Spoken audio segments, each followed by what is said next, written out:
Hello. Thanks for coming in. I'm just stepping in. I'm basically your replacement moon for the night. So, here's Greg. Hello. And Yeah, here's thank Neil. you. Cheers, Trev. Yeah, thanks for having us as well. Yes, so so thanks so much for coming out on a cold midweek night. It's the last night of the tour, so no pressure, Greg. But you've got to come out with some. So I was thinking earlier, if you turn around and look at the artwork for the book, I reckon you've only not worked in some capacity. I think my guess would be you haven't worked with Dat Bluggy, you haven't worked with the Pooh Sticks, you haven't worked with Mellis and Anne Revan. I think everyone else you've worked with in some. Yeah, but maybe not the Alarm actually. No, not the Alarm, but yeah, there's or Donna Lewis actually. Donna Lewis, right, okay. But there's quite a few, even Tiger Tails. I played drums for Tiger Tails. One gig? I did one gig because I think Ace had a nervous breakdown or something. Oh, so I got a call on the Wednesday. Yeah. Can you come and play this show at a rock festival in York on Saturday? Yeah. One rehearsal. So I just had cheat notes all over the stage. Yeah. And they're still round now. And, they did the whole thing. They got a bit of a mullet at the time. They got like the hairspray, did the whole thing, and it was it was quite fun. With your mullet, did they have to zhuzh you up much, or It was it? yeah. I mean, and I was a younger man then. Yeah, I looked pretty good. And this so. would be their classic lineup with Pepsi. It was with Pepsi, and I remember sort of like playing the show, and there's this they would do the thing with Jay and Pepsi would throw their guitars across the stage at each other, and they'd catch them and carry on playing. Pretty impressive. I was sort of like, oh my god, look at this shit. I remember doing Overkill by Motorhead as an encore. Oh right. And the only sort of cue for it was like as fast as you can humanly play it. Right. So double kick drums and everything. So. And did you ever play the Darling Buds at all, or did you? Was it John Lee? What's the connection with Darling Buds? Is there anything there, or? Only I remember because Geraint used to be the tape op and assistant at Loco Studios. Yeah. And so they were kind of always around the scene and everything. And I remember running into Andrea in Venice Beach in LA, just like randomly walking down there, and it's like, that girl looks like Andrea from the Darling Buds. And it was. So what are the chances? Like. Yeah, absolutely. So it was a very tentative connection. Yeah. So delighted to have Greg Hay with us tonight, and a lot of you know him of course, over from New Zealand for a few days. We were hoping to be at the Hay Festival this weekend, but they didn't want us, did they? Even in your hometown. What's going on? I was brought up there. It's like I tried to plead the I'm a local thing, but they weren't having it. So. You're a friend of the Welsh Music Podcast as well, so you've been on that. And so I was looking through your CV earlier. Obviously, you've been most notorious. That's not notorious. That's not the right word, is it? No, most famously with the fine. Manics. Yeah. And you've been with Super Furries and Gorgies and Catatonia.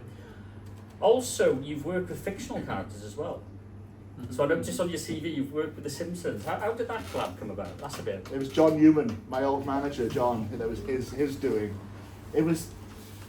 John got this publishing deal with EMI Music Publishing, because John was managing Waterfront, the band Waterfront at the time, who had a sort of top 10 hit in the States. And so we got a publishing deal with EMI Music Publishing, and one of the first jobs was I was presented like a set of lyrics, three songs. It was like a 20th Century Fox, Geffen, kind of EMI kind of collab thing.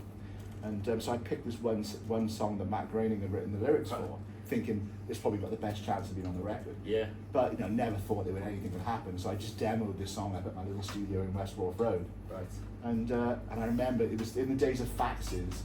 This kind of like fax came from Fox, and it was like, we like this track, send him over. That's all it said on the thing. And so cue John spending months negotiating kind of deals and stuff. So it was like, so I went over and worked with Matt and all the characters. It basically it was most of the time spent talking with Matt about Frank Zappa. Oh, right. He's like this huge Frank Zappa aficionado. Yeah. So we just kind of like did a bit of recording and talked about Frank Zappa a lot. Jeez. So was the Bart Simpson voice lady in the studio with you as well? Nancy, yeah. Oh my God. So I remember her coming. We were in Capitol Studios, like crazy budgets and all that sort of thing, because it was like a big thing. But I remember being in the studio, and this very small blonde lady came in, and And I said, oh, you know, you get to see Matt. And she said, oh no, I'm Bart Simpson. Oh, right. And she said, who are you? And my only answer was, oh, I'm nobody. Well, it was like because Prince was working on the record. There was like CNC Music Factory, all these like Linda Ronstadt, all these major artists. And I was just some guy from Wales, right? Yeah. I just felt like a complete interloper. Right. And I'm in the studio surrounded by multi-millionaires. You know, it was really weird, but it was great. You know, it was quite a life-changing experience, really. So yeah, as Trev said at the start, thanks so much for accommodating us short notice. We were going to be in the Moon tonight up until Friday, and the sad closure of another grassroots venue. It seems to the Moon, yeah, absolutely. Yeah. But yeah, it seems to be that in recent years in Cardiff, I don't know whether this is a thing elsewhere as well. We've had Dempsey Shuts, Goody Who, 10 Feet Tall, Undertone, isn't it? Buffalo. St David's Hall. What is going on? Is this indicative everywhere? It's happened in New Zealand as well. You know, there's a whole lot of programs there about how do we stop this happening, and trying to look at like live music venues as an important part of the culture, and how can you change planning laws and change, because there's never musicians on planning planning committees, or there's never musicians in councils or anything. So the music industry in New Zealand set up a lot of organisations, and one particular organisation, Save Our Venues, which is their only job is to go and hit up local councils and say, you cannot make city centres cultural deserts.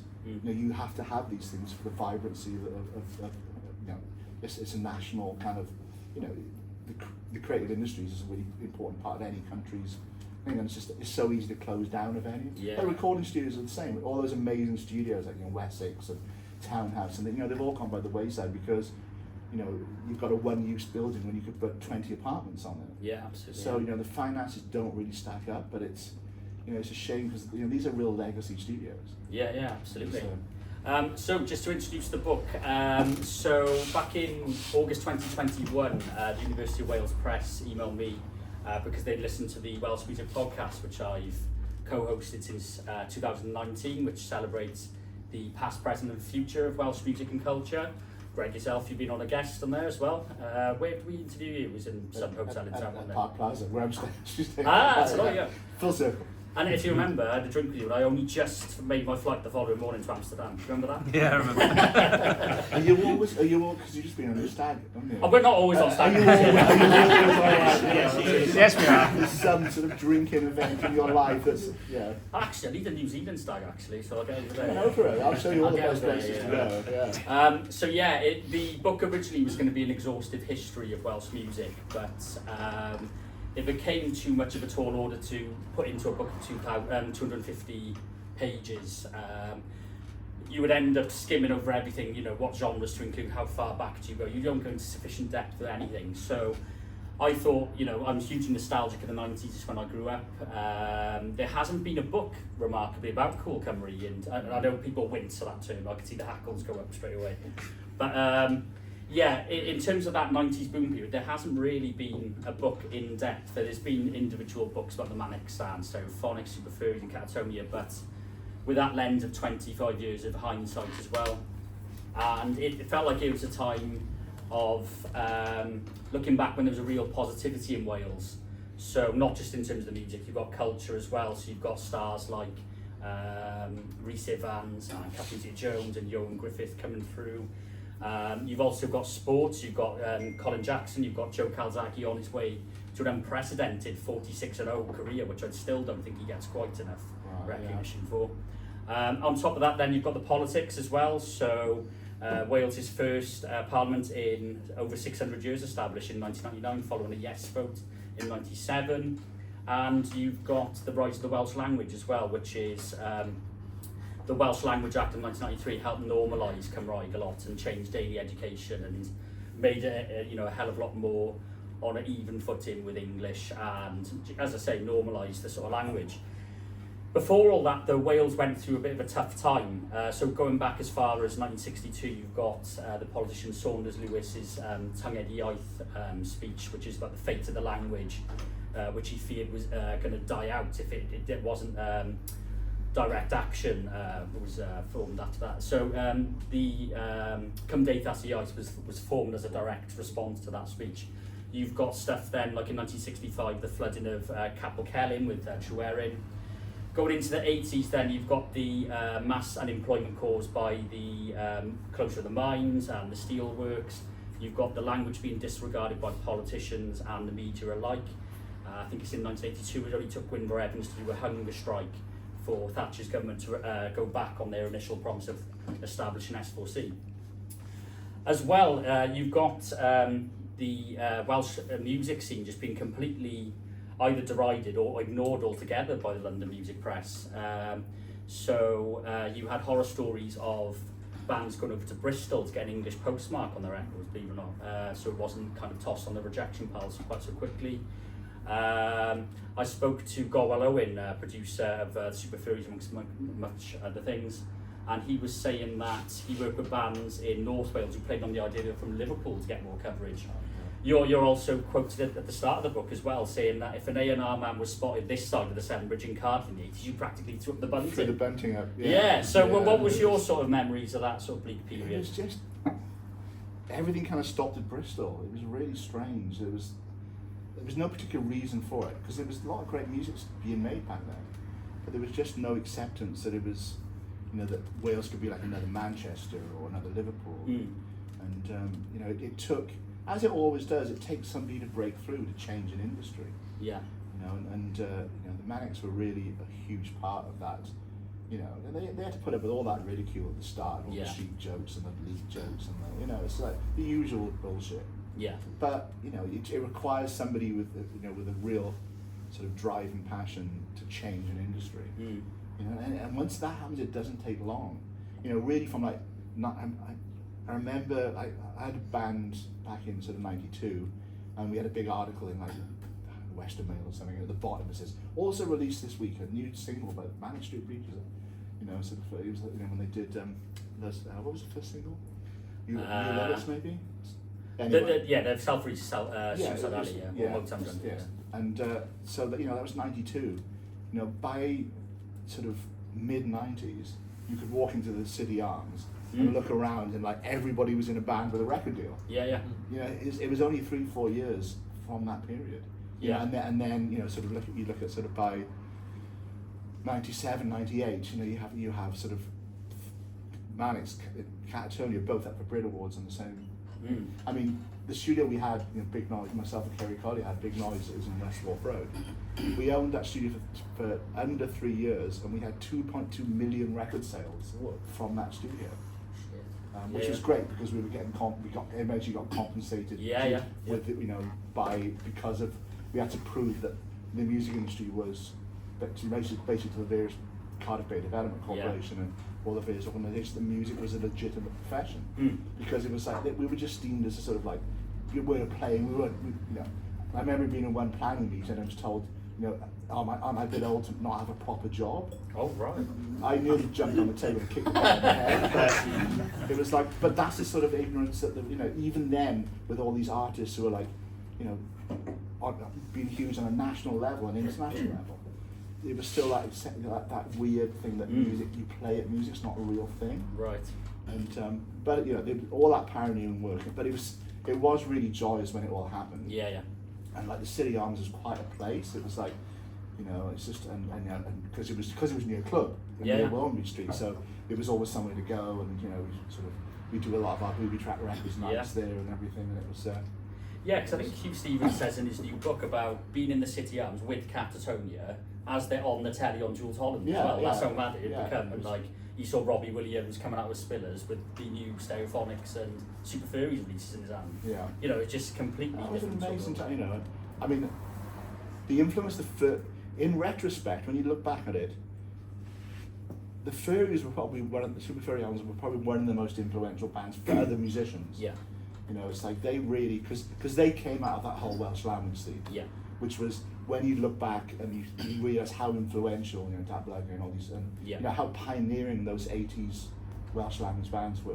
Yeah. And the Furries came out of that, and it was like, so really it wasn't you know, all that great music was being made in the 80s, but it just took that, Yeah. you know, that little someone to tip it over the edge, and Yeah.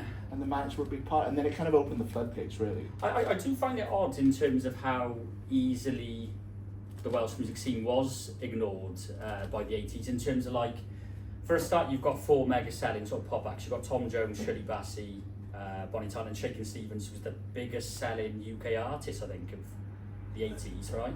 On top of that, you've got bands like Badfinger, who should have been huge, like a Welsh Beatle signed to Apple, yeah? Yeah. You've got John Cale, you've got, you know, the chart-topping success of Men Corner, you've got Alarm, who were huge in the States as well. I As think, well, I like- think Badfinger, and you know, of the realization of their importance has kind of like, In hindsight, sort of. in hindsight, Yeah. I think everyone realizes how important they were, particularly for Welsh music, but just in music in general. Mm. You know, that was an incredible output, but also the saddest tale in rock and Yeah, roll. yeah, You know, it's absolutely, like yeah. it's you know, it's a sort of sobering tale for any Mm. musician. Just look at the Badfinger story and see how Yeah. long it can go. Yeah, But you know, beautiful music and yeah.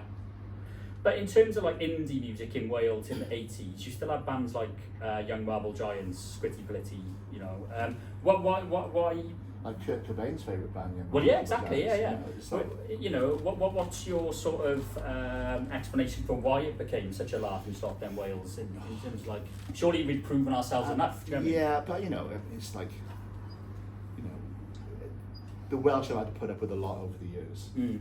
You know, and it's like he still, it's with, you know, with that sort of Manish Rap Little Trolls came out, you know, Yes, sort of like yeah. criticism of like the Welsh as being weird little mountain people, and you know, and it's like, and I think when you start looking and just like a lot of the bands were just like, they were just like taking the piss out of that whole idea. It's like, Yeah, yeah. you know, if that's what you want to think, that's what you want to think. But Yeah, it's, you know, we're gonna sort of throw that back at you and sort of Mm. like, yeah, and own it. We're gonna own that, those cliches, and just like, you know, but that was the thing. We had strength in numbers. Yeah, It wasn't just kind of like one artist trying to break through. You know? Yeah. It's like we really felt like there was a movement. And, Yeah. you know, and I think Wales had always wanted that idea of being a Manchester or a Liverpool. yeah. You know, and it was like, and I remember we'd go down and do like supports, you know, take bands when we had the Big Noise Records, and we had the Booby Trap, and take bands down to London to play support, and realize how good the bands would be. You know, how terrible that idea. You go to London, all these great musicians, and Yeah. you go in there, all the bands were terrible, like really shit bands. Yeah. Yeah, and it was, you know, the Welsh bands on the bill were like, you know, were just great, right? Yeah, Innovative, and there was a really, I just remember being in studios at the time, there was a real sense of innovation, and the Furries really bred that. It's like that idea of a band as a collective, not just being a drummer, a bass player, a guitarist. It's like everybody did a bit of everything. Yeah. And bands started becoming collectives and being really innovative with their approaches to production and music. For me, I think I picked Rings Around the World as Yes, you did, yeah. it's still, you know, one of the best produced albums ever made, I think. Yeah. And it's just like the songwriting, the you know, sonically it's amazing. It's like, and it was quite strange chatting to you guys about the Moon record that myself and Gorwell worked on, and it's you know, that it's one of those retrospect records you look back and you see how, wow, it's a Welsh language record that was like, that really did break through. Yeah. Because it was done as a kind of cheap album after Rings Around the World. Let's go and knock it out pretty quickly. Absolutely, yeah. You know, yeah. and it's really stood the test of time, those records. Yeah. A lot of those albums have, and it's it's strange looking. It's strange it's become a nostalgia thing. Yeah, 'Cause for me, it absolutely, feels like yesterday. Well, yeah, exactly. You know, and it's like I had lunch with you Stevens today, and it's like, you know, Booby Trap Records was 23, 24 years ago. Yeah. It's just crazy that much time has gone. And I'm just, you know, chatting with you guys about, you know, like your generation of like you know, growing up with sort of like, and he was telling me, Tim, about a lot of people like the Manic Millennium was kind of like a bit of this key part in their, you know, their growing up, and sort of, you know, that big millennium-y thing. Quarter century ago, Yeah, it was because I opened the bill there with because for Big Noise we did the Patrick Jones record, where I brought all these artists in to make, you know, so we recorded all Pat's poetry, and then I got like Griff Freese to do a track, and Kian from the Furries, and Paul from Catatonia, and James Bradford did a couple of tracks, and so basically all the bands around the time all contributed to this record. Yeah. So I had like a 9-piece band on stage. We opened the Manic Millennium, and yeah, it was pretty amazing, and it was like, and all the, you know, there was always that thing that no one could get a drink. Yes. So yeah. we, Well, yeah, we were fine. We were Yeah. fine. We were fine getting a drink, but it was, you know, I didn't realise at the time what a sort of watershed event it was. Oh, absolutely, yeah.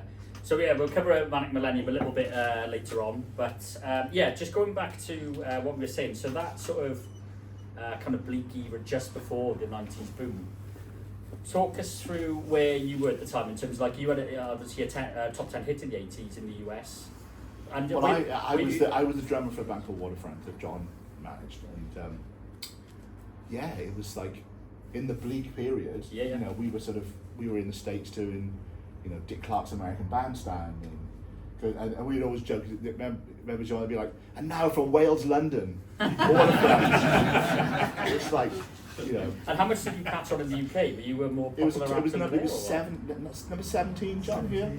We did Top of the Pops, which is like, so my mother could just, like, you know, all my family could just shut the fuck up. Is it on YouTube also? Yeah, and there with my 10 quid I Claudius suit and my mullet. It's on YouTube. You can have a good old laugh at it, you know. Okay.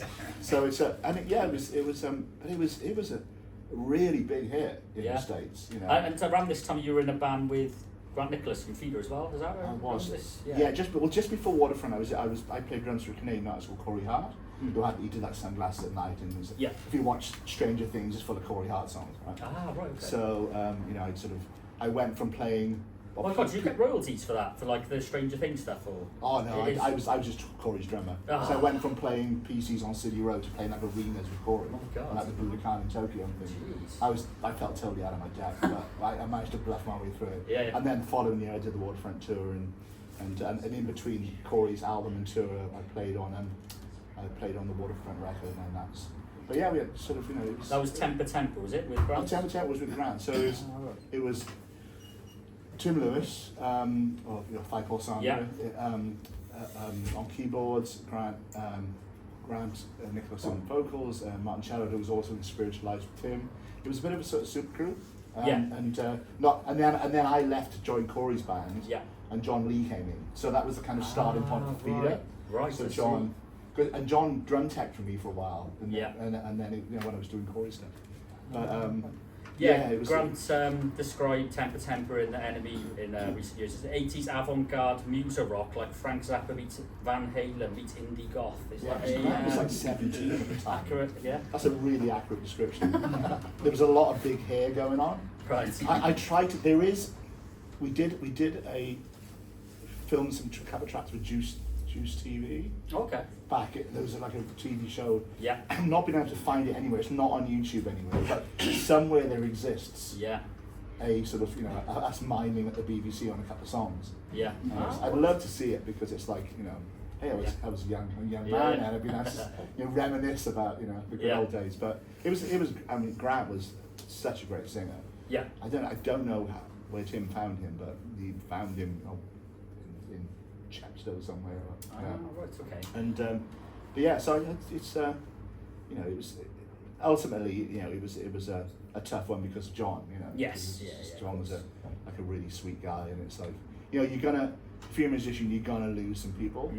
You know, it's like it's like going to cultural war, and you're gonna lose some people on Yeah. the way, and that's the saddest part about it, because Yeah, you know, yeah. there's sort of like, you know, obviously we lost Carl recently, Carl Bevan. Absolutely. Yeah. So It's mad, really. Stuart Cable, Drummers.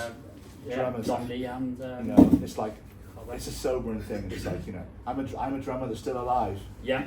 You know, it's like, but it's often, I don't know why it's a drummer thing. Yeah. I don't know, maybe it's all the drummer. Is the drummer like usually the most sort of mental one? Sorry, the most mental one in the group, or what? Well, history would say yes. Right. You know, John Bonham, Keith Moon. It's like, there's some amazing Carl Bevan stories, and most of them I cannot repeat. You know, in any sort of polite company, there's a, you know, maybe over a few beers, and I'll tell you the Keris Matthews Carl Bevan story about Carl falling asleep under the table at the what was the hotel in the Rock and Roll? Was it Columbia? the Columbia? You know the story, do you? Yeah. It's he was, but also one of the most amazing drummers. Yeah. Carl was just, he's a powerhouse. Yeah, The Dolls were a great band. Oh, brilliant, yeah. One of the best gigs I ever saw was TJ's Fly Screen, 60-Foot Dolls, and Dub War. Oh, what a lineup. It was incredible. It was like mid-90s, just after the new Seattle Newport thing. Yeah. You know, sweat dripping off the ceiling. Everyone's with their cans of beer, trying to stop all the sweat. And it's and just like mosh pits and just like I caught up with Benchy from Skin Red Dub War recently when they played in Auckland and kind of reminiscing about sort of like the good old days of like Newport and and it was that was and Fly Screen were a really underrated band. Yeah, absolutely. Yeah, they I recorded myself and Richard Jackson did some work with them and they had this great song called My Pet Fish Eater, which is about a true story of a kid who stole a penguin from the zoo. Still one of the most like bizarre song, like subjects for a song ever, but a really great track. You know? Yeah. It was. They're always worth checking out. Fly Screen. They were a great band. So heading back, as we were saying, to that sort of mid-80s, it initially seemed to be the Welsh language bands were starting the fight back. So you've got Rhys Moyn of Anrefn starting his own record label, recording with Anrefn. He would encourage bands to record initially on his own label and then create their own. His idea was it was like a DIY punk ethos of transplanting that ideology of punk into the sort of Welsh gardens, he put it, and rounding up sort of kindred spirits around Wales. That would be a Caerham for Coffee Pow, Datblygu. And in 1985 he goes to London with 2 compilations of Welsh language music. Sees David Quantick at the Enemy, John Robb at Sounds, he goes to The Face and Zigzag. He then accosts John Peel in a wine bar and gives him these records. And there is a real sort of concertina-like effect. Although John Peel played bits and pieces of Welsh language music in the 70s, they were relative anomalies really. But I think after meeting Rhys, there was that sort of like concertina-like effect of these records being played. I think Rhys is probably one of the most important people in the rise of Welsh music. Absolutely, yeah. You know, if you had to pick one person who really made a difference, it would be Rhys. Yeah. And it's like, just force of will, he kind of made all that shit happen. Yeah. And so many things stemmed from that. Yeah. You know, that initial acceptance of like Welsh language music, you know, on national radio.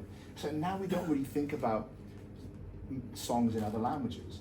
You know, we kind of accept it's a much more global thing now where it doesn't, you know, it's you can have bands who just sing in Welsh language. Yeah. In New Zealand we have a lot of Te Reo Maori bands that sort of, you know, sort of worked with and like the Silver Scroll winner this year, which is like the Ivan Novello Awards in New Zealand, was a Maori song. Okay. And it's really it's much more part of culture now. You can see. And there's a lot of pride with the young artists working in their own, you know, their indigenous languages, and so it's but you know, for Rhys to go and just, I mean, I think in those days it was a bit easier to see people. Well, yeah, you wouldn't get back. I went to the BBC today, and it was like Joe. Metal detectors then. Well, actually, a few days ago, I was in Tiananmen Square in Beijing. I had to go through three security checks and a metal detector. Whoa. And then when you get into the square, your phones all stop working. Jeez. It was like that going to the BBC today. It was like, I felt like I was in communist China again. I tried to like scan my bag through, and it was like, yeah, it was crazy. And I was with Hugh, and I still had to go back and do the scanning and do the whole thing. So what am I going to do? Like, you know, sort of raid the BBC. You know, so yeah, it's pretty crazy. What are your memories in the early 90s, well, late 80s, early 90s, of Mike Peters and the Alarm releasing bilingual albums then? Because they released, in 1989, they released Change and Newid, and in 1991 it was Roar and Tarn. Again, you know, Mike was another kind of innovator in sort of, I went to see the Alarm, would it be late 80s? They were amazing live band. Yeah. And when we were doing the Waterfront tour, the Alarm were kind of always a couple of gigs ahead of us, weren't they? So we were in the States for months doing this tour, and like every time we go, there'd be like Alarm stickers or like Alarm graffiti on the sort of walls of the changing rooms and everything. So you know they did well in the States in that period. I would say they're still the most popular in the States of all the Welsh acts. I'd say, You know, they were sort of kind of unsung heroes in that sort of trying to break a band internationally. Yeah. It's just really hard for any UK band to break in the States. It requires a massive commitment of time. Yeah. And so yeah, I think they're just a really great band. Yeah. So it's Mike's been a real stalwart. So, Yeah, it's quite inspiring as well with Mike Peters in terms of he wasn't a Welsh speaker, so he learnt the language, and it's got that sort of learner's feel to it. He was working with Rhys Moyne in terms of translating the lyrics and all that sort of thing.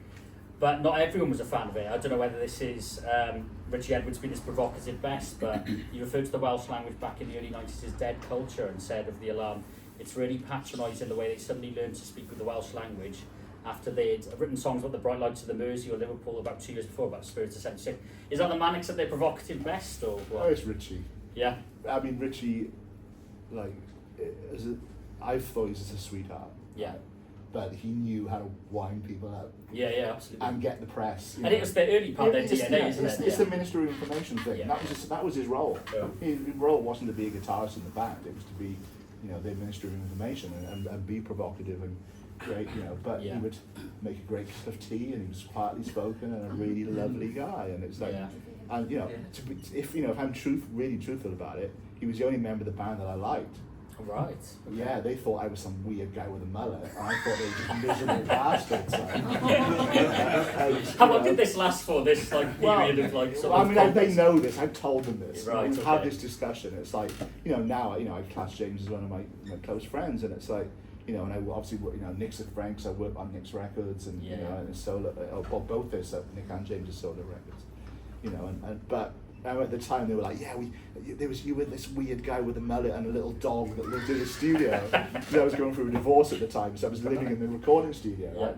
Sort of like, which is in a rehearsal room, so like washing in the sink and all that sort of stuff. It was really grim times for me. 92 was not a great year for me. Oh, right, okay. So, it was quite grim. But so I thought they were weird and miserable, and they thought I was some weird guy with a dog. Wasn't there a story where like a fire alarm went off and you were trapped in a corridor together or something? The most embarrassing moment ever, where the fire alarm went off, but the door was locked downstairs, so we're all in this really tiny stairwell, and then nobody's speaking to anybody else, and it was like, it was just with the awkward moments. I think the most embarrassing part is that your dog was called Twinkle. My dog was called Twinkle. To be fair, my ex-wife named him. So, but I did have to bear the scars of that for many years. Oh, right, okay. Yeah. But Twinkle was a favourite, a big favourite of the Manics. Oh, was he? He was also, they are big dog people, actually. Yeah, he was also deaf from being in the studio all the time. Oh. So Ramesh, but you just got to keep the dog out of the studio, man. So it's I sort of poor Twinkle. He ended up sort of I wandered into the house one day and sort of, hi Twinkle, and he just stared up this. So, oh shit, my dog's deaf now. All those years, it's like. So what was the sort of icebreaker that sort of got you into the Manics then? Just being there as often as it was when we bought because the Holy Bible was done at Soundspace Studios, which then became Big Noise, and myself and Kerry Collier bought it. So they came back to do, after they'd done the House in the Woods stuff, which was the last Richie sessions. They came back there to finish Everything Must Go. So No Surface All Feeling was done there. All the B-sides for the for Life and everything were done at Big Noise. So, but I was just one of the studio owners, so I'd sort of sit there and make the tea. And they'd be in with Alex Silver or somebody doing the recordings. And then when This Is My Truth rolled around, that one night James was like, are you free tonight? I'm like, well, yeah. I was just sitting in the studio. And he's like, can you come and engineer some tracks? So I started working on the tracks and ended up, some of that stuff was used on the album. And so that for me, that was a big leap. Because I've been working in studios for years. I've been sort of doing recording stuff for a long time. But to work with an artist, because coming out of Everything Must Go, which was a massive record, Brit Award-winning album. Absolutely. It was a big step up. So and then just kind of it started off small and ended up being like 11 years of engineering and producing. Then I was also toured with the Manics. I played percussion on the Greatest Hits tour because we did the homecoming show at St David's Hall. And the first set was like string section, piano, percussion thing, and then the second set the band played it as a sort of four-piece. And when we did the acoustic set, Nick was like, "This is great. What are you doing next week?" And I'm like, well, nothing. Yeah. Because you always say nothing. You always make Oh, sure, yeah. you always make sure you're available. Yeah. You know, and he said, well, do you want to come and do this Greatest Hits tour? Said, we've got no time to rehearse, so here's the 36 songs you need to learn. And I was actually up in Sign recording with Bueno that right, week. okay. So every night I'd go back to the B&B Yeah. and I would just sit there learning all these songs. Yeah, yeah. And then we had a production rehearsal in Dublin at the point. And then I think the next night we were at the NEC in Birmingham or something. So it was literally, again, it was like the Tiger Tails gig, crib sheets all over the thing, and it was like, Yeah, yeah. but percussion's a weird one. It's like, nobody really cares about percussionists. You can stop playing and no one really gives a shit. Yeah, You know, it's not like if you're a drummer and you stop, like, you know, everybody stops and stares at you. Like, Yeah, yeah. With the percussionists, you know, you can just like, you know, play sing. I remember there's a couple of songs I just go and have a cigarette. Because we could have a cigarette, you know, it's like me and James were pretty much chain smokers at the time. But Yeah. it was, but it was an amazing thing. And I remember being on the tour for like 3 or 4 weeks and doing all these, you know, playing at Wembley. And me and James Bradley got thrown out of Wembley for smoking. Oh, right. And it's like, but we're in the band, we're playing tonight. And it's like, Look at the poster. it's like, yeah. sorry mate, you can't smoke in here, got it, you know, so it threw us out, threw us out of the venue. Yeah. So going back to Everything Must Go, Nicky Wire has described that as when Britain's biggest cult band went overground and became sort of huge. Right. So obviously you would work with them when they were still in their relative sort of cult state. They're still pretty big with the Holy Bible. Well, I didn't work on that. Oh, no, well, yeah, but you knew they were in Soundspace at the time. Yeah. When you heard A Design for Life, what was your reaction? Is this like, Jesus, this is massive? I remember James playing me a cassette of it when they were in finishing, when they're doing No Surface All Feeling Yeah. and finishing the album. And I was like, wow, it's in 6/8. It's like, who does a single in 6/8? Mm. You know, I thought it's a good song though. That Yeah. sounds cool. But I remember the first thing I heard was when they were rehearsing for the Stone Roses show. That Yeah. they played the first gig back after Richie, and they were playing Australia in the rehearsal room next to my room where I was with the little dog. Right? And I'm like, that is fucking amazing. That Yeah, yeah. sounds so good. And it's like maybe they're back. Maybe they can get through this. Yeah. Because it was dark time. Oh, It was like, gotcha, yeah. like, I mean, you know, every time we go to the studio, there'd be some like journalist outside trying to get stories, Yeah. and it was like, and we had a really strict policy. Me and Kerry, we just didn't speak to anybody. And the phone would go all the time. They were trying to get, you know, press, trying to get stories, trying to find if we knew anything about where Richie was, and it's like, you know, we just. I think that's why, you know, one of the reasons why we became quite Yeah. part of that, because it's quite a small inner circle. Yeah. I mean, it's a lot bigger now than it was.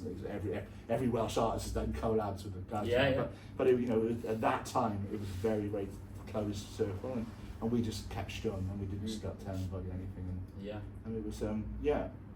But God, I remember them playing Australia, and that it was. I always loved that track. My dad's favourite, Manic's Oh, track, right, yeah. right, yeah. And it just sounded so good. And, Oh, and they're just 3-piece at the time. Yeah, yeah, That absolutely, Nick yeah. Naismith hadn't come in at that point, and it was like, I thought, you know, they could recover from this. Yeah. Yeah. So your work with the Manic spans roughly Everything Must Go all the way through to Send Away the Tigers, is that right? Yeah. Well, more. This Is My Truth, really. Yeah. Oh, Rob, this is my truth, yeah. This Is My Truth, like, and then, yeah, through Know Your Enemy, and produced some tracks on that, and then what was Elliptic Traces, which is all Yeah. sort of stuff. Then I produced. Well, originally Tony Visconti was going to come in and produce Lifeblood, and they did 3 tracks with Tony. Yeah. But my brief for the demos was, we want to sound like Berlin period Bowie stuff. And I loved all that. I Yeah. knew what they were after, you know, drum sound wise and how to approach it. So I really constructed all this kind of thing with the demos to try and to really sort of like tap into a lot of the stuff that Tony was doing on that thing. So when they went to work with Tony, you know, those records he made in the 70s, he moved on, he was a different producer. Right? So luckily I'd kind of tapped into more what they were looking for.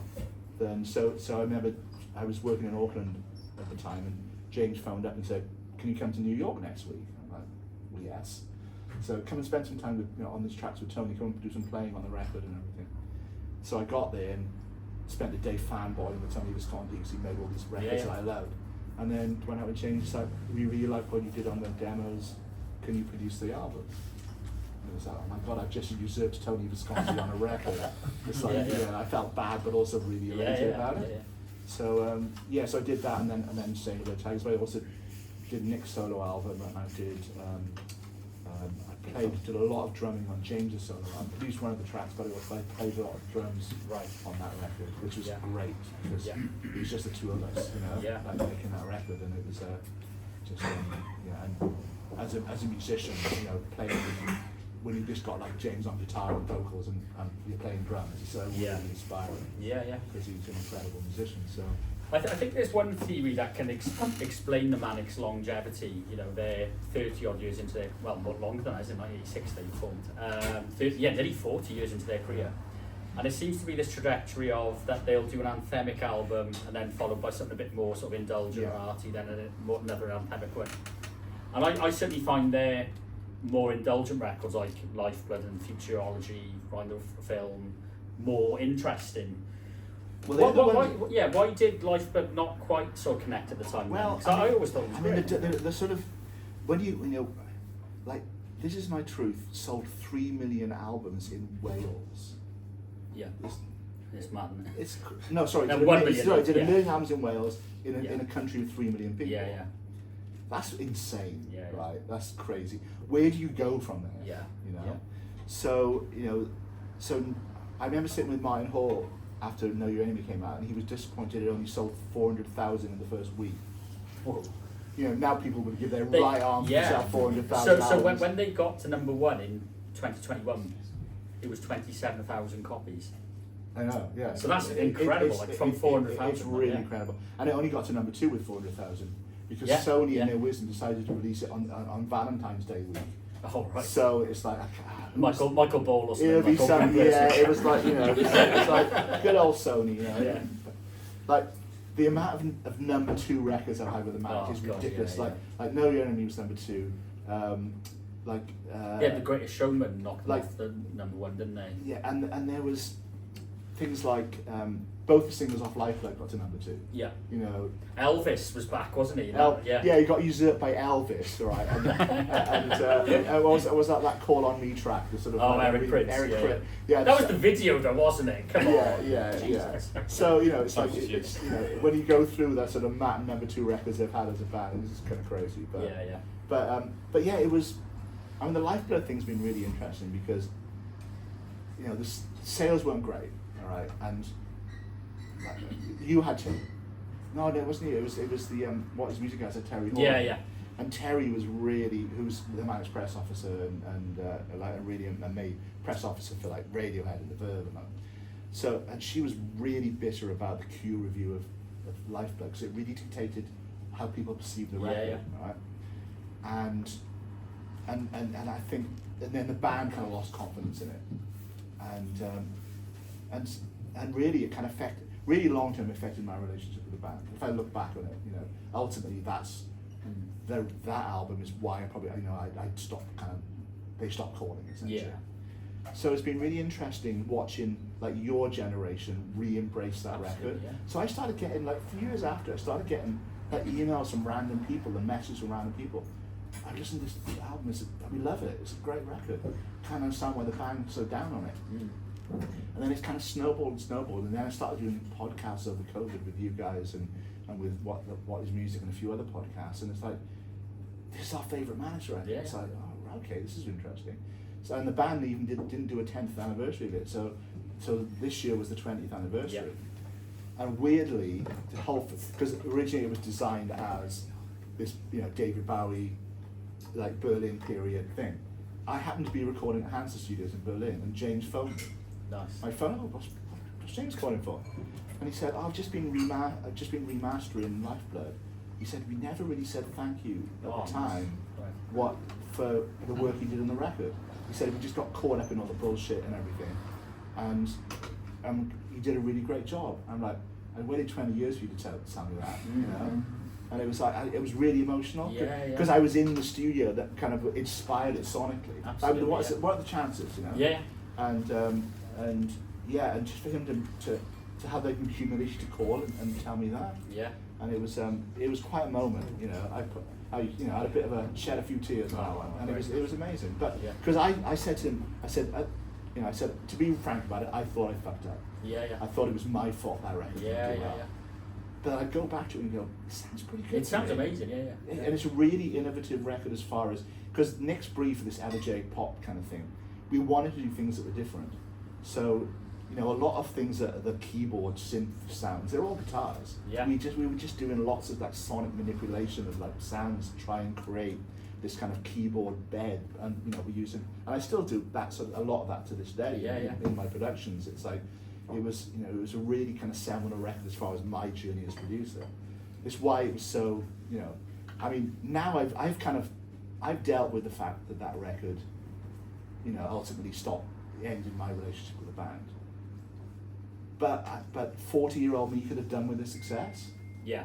You Yeah. know? Yeah. Because I had 2 albums out that year with a combined 3 stars in Q magazine. That was the Mel C record. Yeah. With my favourite quote about my work. Even the silence between the songs sounds overproduced. To be fair, Who wrote that? I can't remember. But to be You got fair, on your dartboard, I reckon. to be fair, they had a point. When I go back and listen to that record, yeah, it's maybe a little bit indulgent, Yeah. but it sold 500,000 records, so fuck it. Exactly. So I had those 2 records with combined sort of 3 stars. So it was like, there was me thinking, this is my big break production wise. This is my year. And then, but actually weirdly with Melnie's record as well, it's become a fan favorite. Yeah. I get so much sort of, you know, so, and it sold a lot of records. So that, Yeah. so ultimately, it, you know, everyone was happy to make that. Yeah, yeah. But yeah, so that was an interesting. It's been an interesting journey. Yeah. Sort of like, you know, I kicked a few walls over that record and over Lifeblood, but ultimately it's been, and all the reviews of the reissue were like Been great. 5-star reviews. Yeah, yeah. It's like, I fucking knew it. I knew that was a good record. Yeah, yeah. You know, sometimes it takes, you know, I'm not saying I'm I- like Van yeah. Gogh or something. It's like, you know, but ultimately, you know, you just got to kind of, sometimes it just takes a while for Yeah. people to realise. And yet it is those, you know, the weird records between the rock records. Yes. You know, sort of like, yeah, Futurology, which is probably my favourite Manics record. Right, Futurology. okay. And you know, there's always one that crops up every now and again. It's kind of like, they take it, you know, they go a bit of a curveball. Yeah, yeah. And Lifeblood was kind of that first curveball, Yeah, really. yeah. And I think it was hard for fans to accept it. Yeah, I'd agree with that. Or that generation of fans, the everything must go generation. Yeah. Or the, what was it, like, the 2004, Ford wasn't it? Yeah. Ford Mondeo Wow, generation. it wasn't, yeah. no. Yeah. Right, couple more Manic stories just before we move on then. Right, so 2001, to quote the song Let Robeson Sing, you went to Cuba to meet Castro with the Manics. We did. Yeah. Well, and you recorded the gig, wasn't it, for Recorded. the DVD, wasn't it, Louder and More The DVD? most stressful 24 hours of my life. Yeah. Talk us through that Cuba trip. So, classic James Bradfield on the Wednesday. Greg, what are you doing on the weekend? How were these conversations? Like when I did the Tom Jones, I played on the Tom Jones Reload album. Like, is this the classic kind of like, what are you doing on the weekend? Nothing, James. What's happening? He goes, oh, so that, you know. So Yeah. he was like, can you come to Cuba and record the gig? And I'm like, okay. So right, okay, go get my passport. Fuck, where's my passport? Couldn't find my passport anywhere. So right, I've got to get a passport. So we had to get it into the embassy to get the visa to do all the thing. So the following morning, I phoned up the office in Newport. All you need is your birth certificate. Fuck, where's my birth certificate? So I had to get on the train and go to Hereford, get my birth certificate, like wait outside the office, then go all the way to Newport, sit in the passport office, get my passport, then get on the train to London, take it down to Terry and the guys to get the visa. So amazingly, I managed to get like an emergency passport, and so I got on a plane to to Cuba, but then we got stuck in the fog, and then I ended up in Madrid, had all my money stolen from my hotel in Madrid, and then we got to Havana. I got on the day of the gig about lunchtime, right? It turns out that half the gear hadn't arrived, right?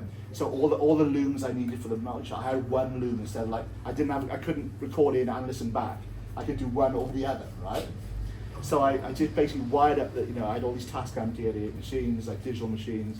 It was human as all hell, so like nothing, and no compressors. Like, so I'm literally like riding all the gain pots for the whole gig, and then I couldn't literally at the end of the gig, because they were filming it as well. Yeah. The local they had a security team that picked up all of the recorded tapes and the film, emergency like sort of to get to the airport before like any local dodgy mafia thing happened, and the tapes got held for ransom. So they had like a private security team to take the tapes. So I didn't have a chance to check anything. Like even now, if you listen to it, there's one trumpet solo that no one told me there was going to be any trumpet. You can hear like it starts off with like the gate, you know, the sort of meters just hitting the end, like full distortion, like diving for the sort of. So And that was just like a guy off the street they brought in, wasn't it? yeah, and he was incredible. It was like an amazing trumpet player, and but yeah, it was the only gig they ever did an encore. Yes, Like, yeah. But 20 minutes before the gig, there was nobody in the theatre. Just UK press in the front row, right? I remember Terry being like freaked out. Like no one was around, and then all of a sudden, like busloads of people turned up, along with Fidel Castro. Right? Surreal moments in my life. You know, right? It's like. Fuck, there's Fidel Castro. So, like, and so everyone's got the little Cuban flags, and so Castro just brings the audience with him. Right. The whole place is full. Everyone's waving the flags. Castro's in full like fatigues. Yeah.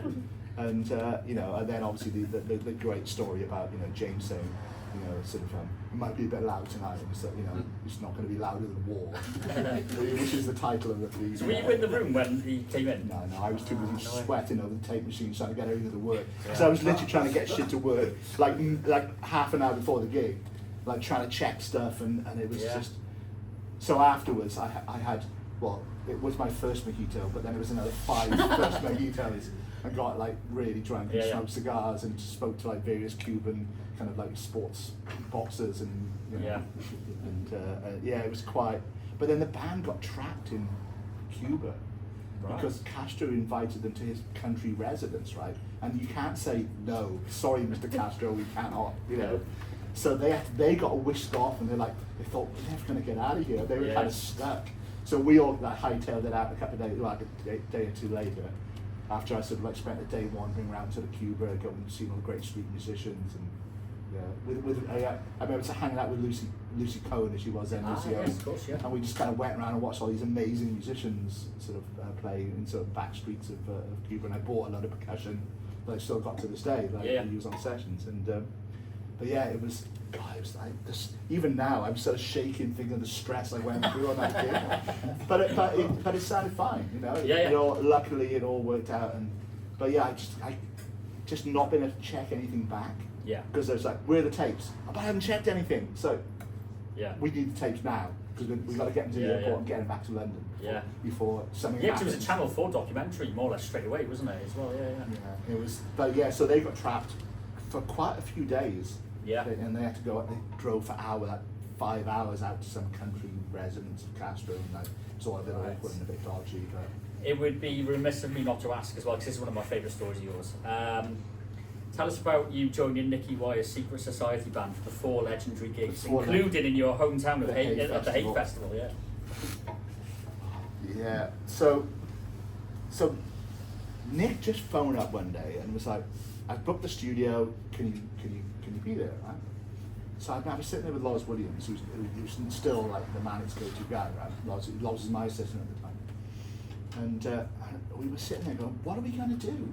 Like, what's Nick going to do? Like, is he going to do poetry? Is he going to?"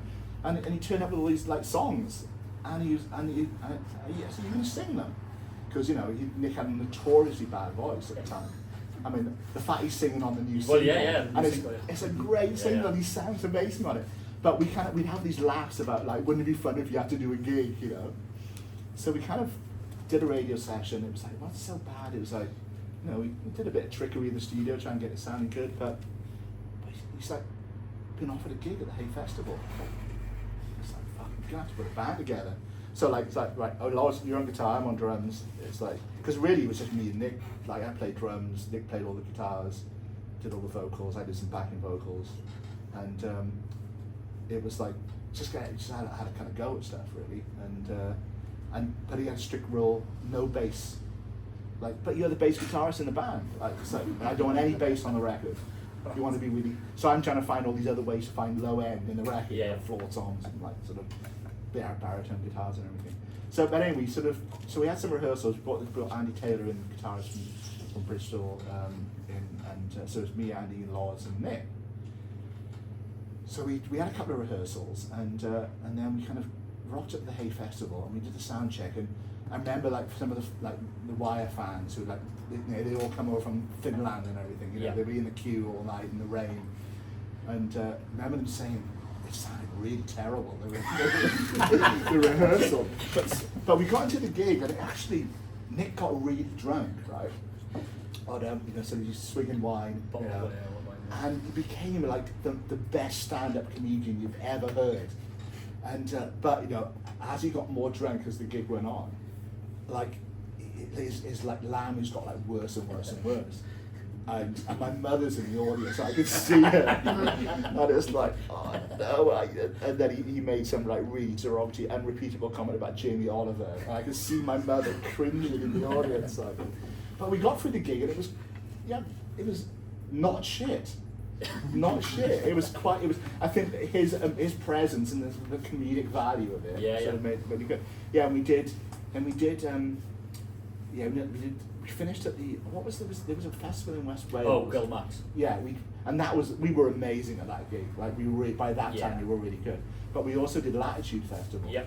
And this is the other great review I remember. The review was, sounded like the band never even met, let alone rehearsed.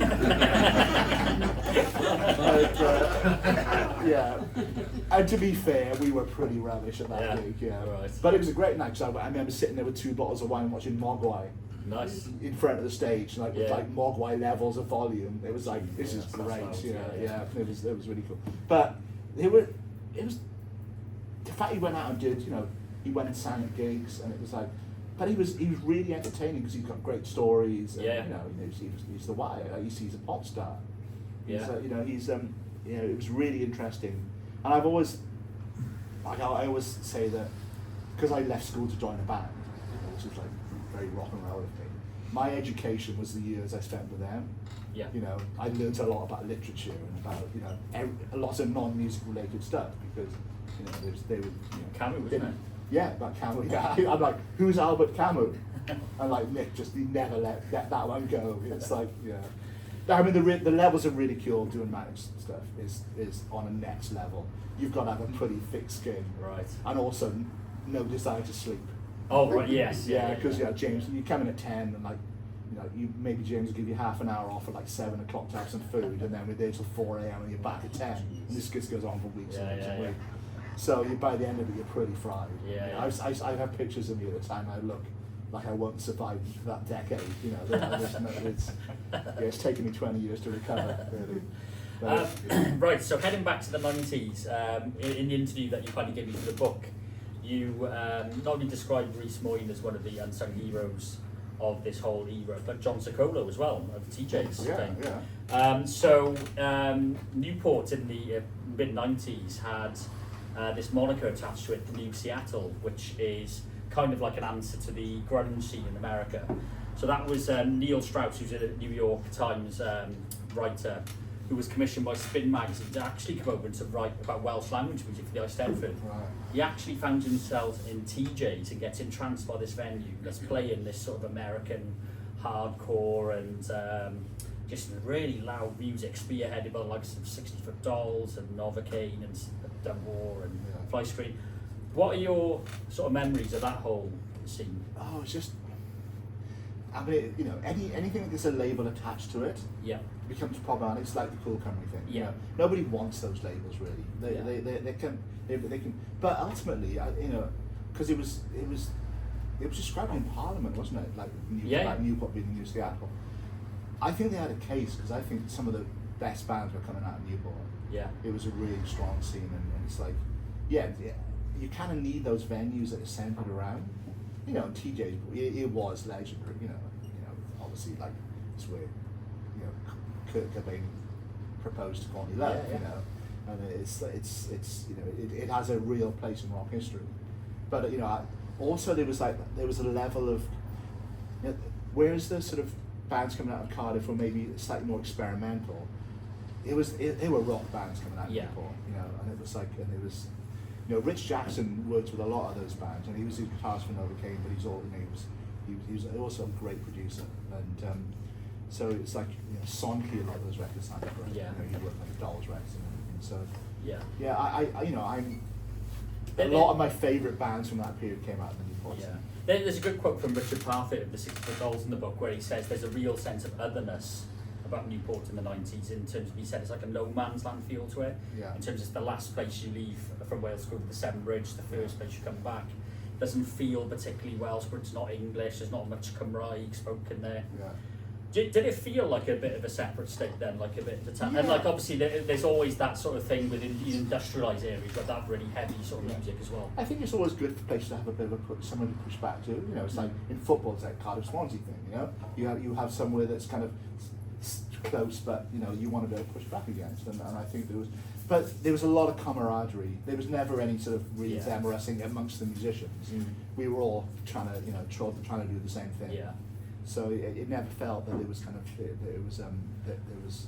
I don't think it benefited anybody. Yeah. You know, I think we'd had so many years of being sort of rejected by everyone else. Mm. We were just embracing the fact that, Yeah. you know. But I mean, all the Maudi guys came from Newport, all the Maudi Yeah. musicians, and the big partiers were the Newport guys. What was the Welsh scene like in terms of the camaraderie amongst them? Like in terms of, I found when I was exploring the research for the book, there was a bit of animosity between the Manics and Stereophonics.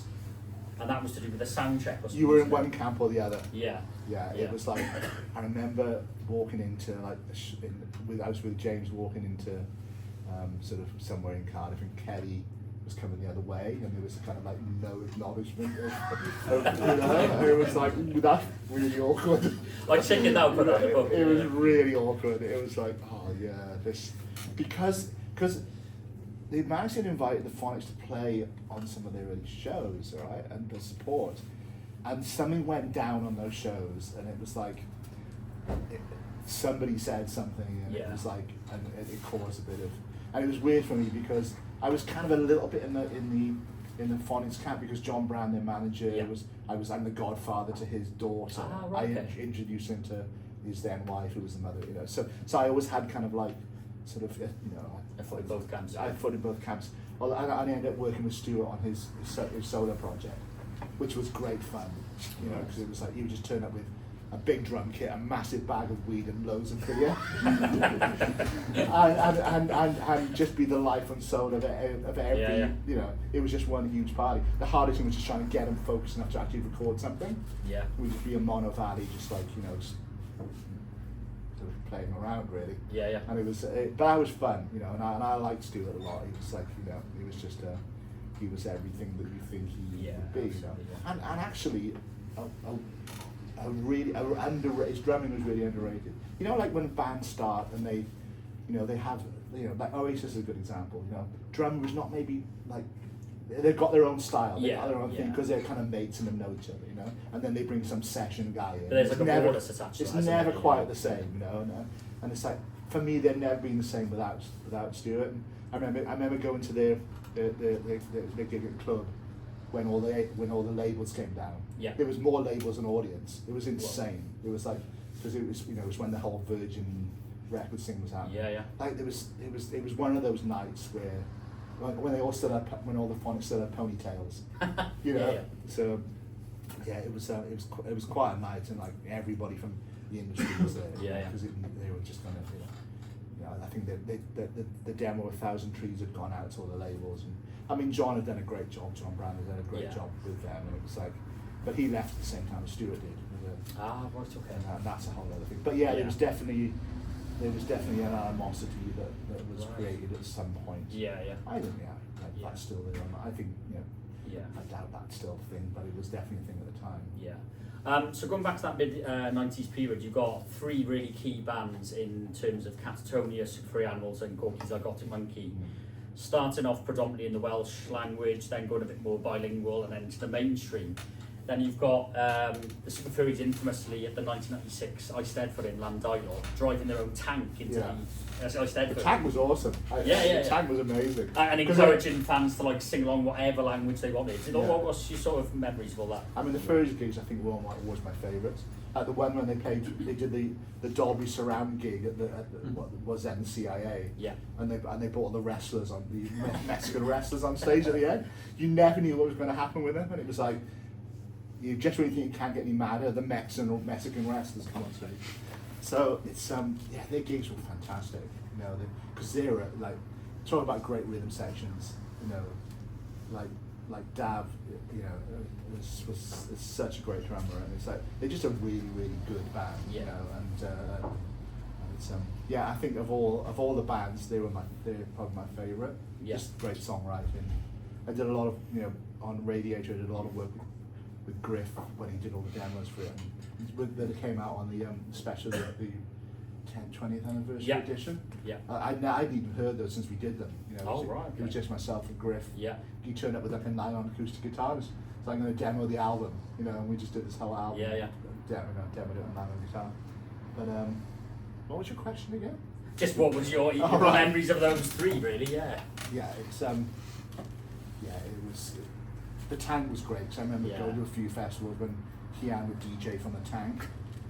It was like because it's that legendary story about, you know, all the things that were in their contract about like one of the things was they wouldn't work on St David's Day, and the other one was that Jules Holland was not allowed to play on any of the songs if they were on his show. He was banned from playing Boogie Woogie piano. It was in their record contract.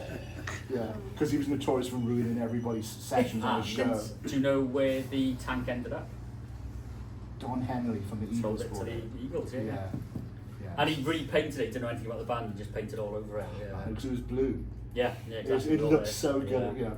But I mean, what else are you going to need like Glastonbury in the nights when it rained every year? Yeah. You need a tank. You're going to get through the mud, like, you know. I mean, you know, that if you're going to do crazy shit, just think big, you know. Yeah. Go big or go home, kind of thing. Absolutely, yeah. And they were the ultimate band for that, really. Yeah. So from 1996 all the way through to the millennium, it's just success after success for Cool Gymru. So you've got the debut albums of Catatonia, Way Beyond Blue, and 60 Foot Dolls, the big three. You've got Everything Must Go, Ivor Novello winning, Brit Award winning, everything else. Released on the same day as Fuzzy Logic, which is pretty momentous looking back over the release. Also as well, I think around this time you get real sort of self-referential nods to a growing confidence in Wales in terms of these, as I say, nods to Welshness. So as we said, we got the Stereophonics putting a tiny Welsh mining village on the map in Cwmaman. Yeah. You've got Gorky's Zygotic Monkey releasing an album called Barafundle after their local beach. You've got compilations what's it called?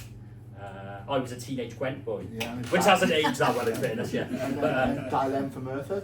Dilem for Merthyr. Which was really cool, right? Which had the first song on it was Welsh Band Suck, which would have been taken entirely at face value only a few years before. Yeah. You've also got Don Lewis as well, who was a student at the Royal Welsh College up the road. Yeah. It's still a stalwart on American radio, that absolutely, track. It's still one of those tracks that's always on. I Love You Always Forever. And only kept off #1 by the Macarena in the States as well. Right. And the album's You're a mine of knowledge. and the album's called Now in a Minute, which you can't get more Welsh than that as well. So yeah, we're going through to 1997 now. The Very Good Morning in Wales arrives, to quote Ron Davis.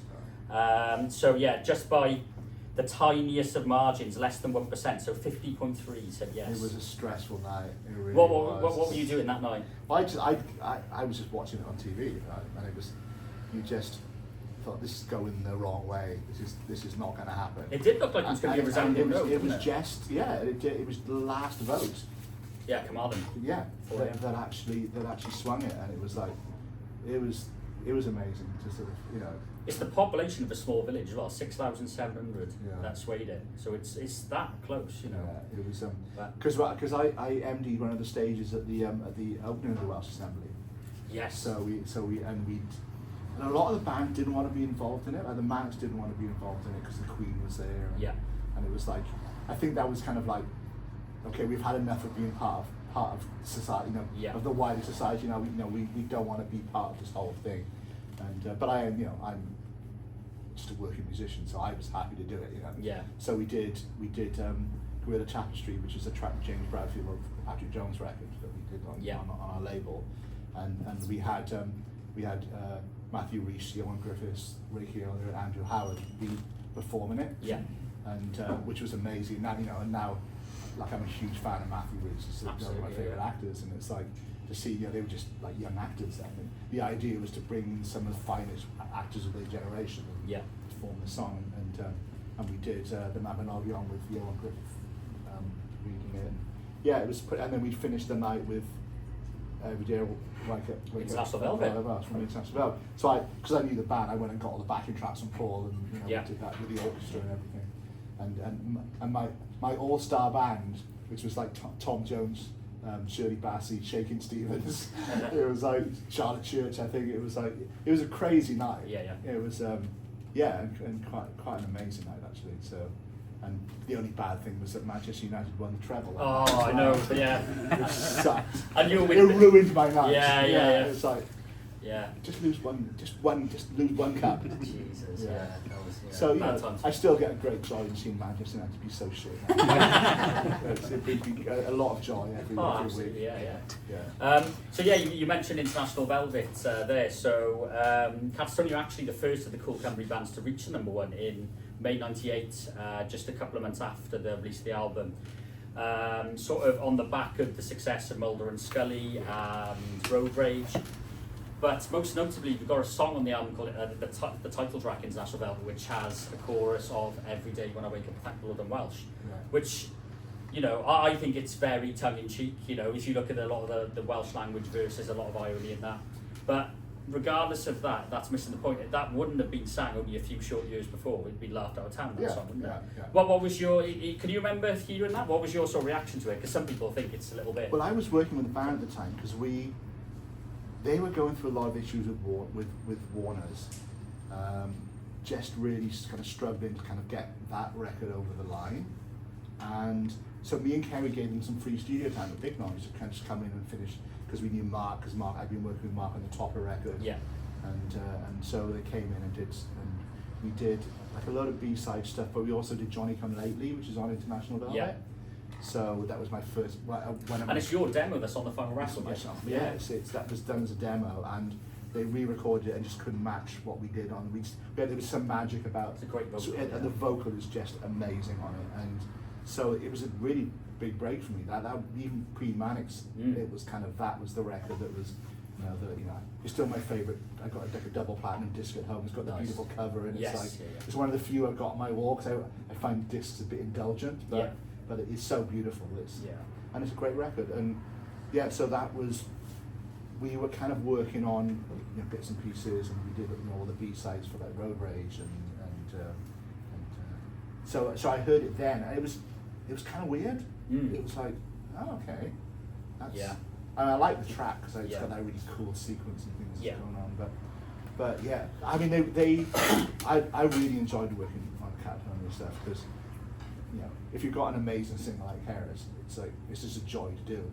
And it was the band would come in, and they were really they loved that first take stuff. So they were with them, it was always like the first take's the best. And there's actually one track that we did where I'm the other side of the room, and I could hear Adam counting in, and I literally dived across the room to hit record, and you can actually hear it on the start of the track. The tape machine screening it speed. And that's the tape they kept, and then Mark and Paul and guys would go off and play football, and I just sit and comp vocals with Terrace and sit there, and it was like, they were just really special moments. And you've got all these tracks of her amazing vocals, and you're like, which one of these amazing takes am I going to use? And it was like, and she just sit there reading a book with comp vocals, and they were cool times. And just a really great, because they were a well-seasoned band, Mark and Paul, and then you bring Alad in as well. It was such a great drummer. It was that was some band. And my memories of working with Mark were, you've met Mark, he's quiet, he's a really quiet guy. And there's a really great Brian Eno, a big strategy card that says, listen to the quiet voice. Mark is the epitome of that. He doesn't say anything, he said, and he'll say one thing, and it's the most important thing being said in the whole day. He's just one of those musicians that's really instinctive and only says the important stuff. And they were some of my favourite sessions of that whole period, because manic sessions are real stressful. You're constantly in a state of stress and tiredness. right? But cat touring sessions were always, they knew the song, they were always really well rehearsed, and they knew the songs really well, and they were all great musicians, and there's never, you know, we were working to tape, there was no Pro Tools or anything. Yeah. At that period, we were still doing stuff, so you needed musicians of a certain level to be able to kind of really perform those songs. Yeah. But yeah. Yeah, I mean that's why I chose the International Velvet as the title for the book. The publishers originally wanted Cool Cymru in the title or the subtitle, and I was Well just done like, for no, putting your foot yes, down. yeah.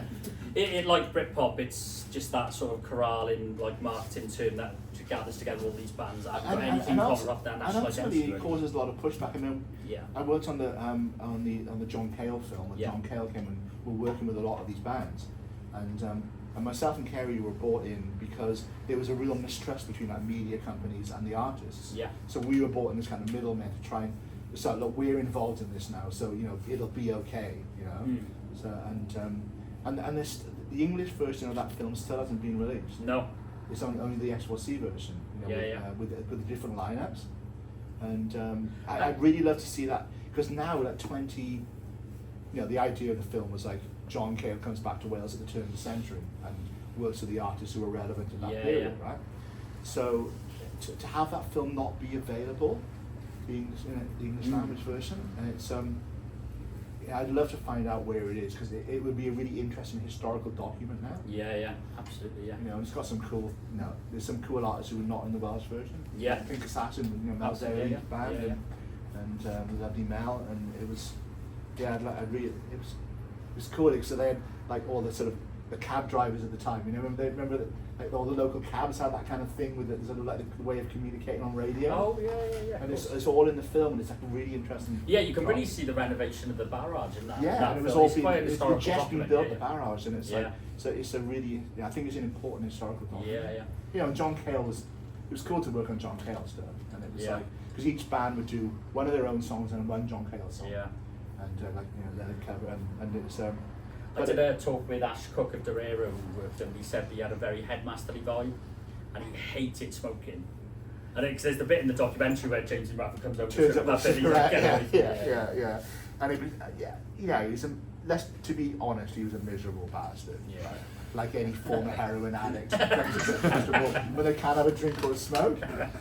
But you know, what a great musician, and like, you know, and a real innovator. And you kind of forget. I mean, how do you go from Ammanford to being in the Velvet Underground?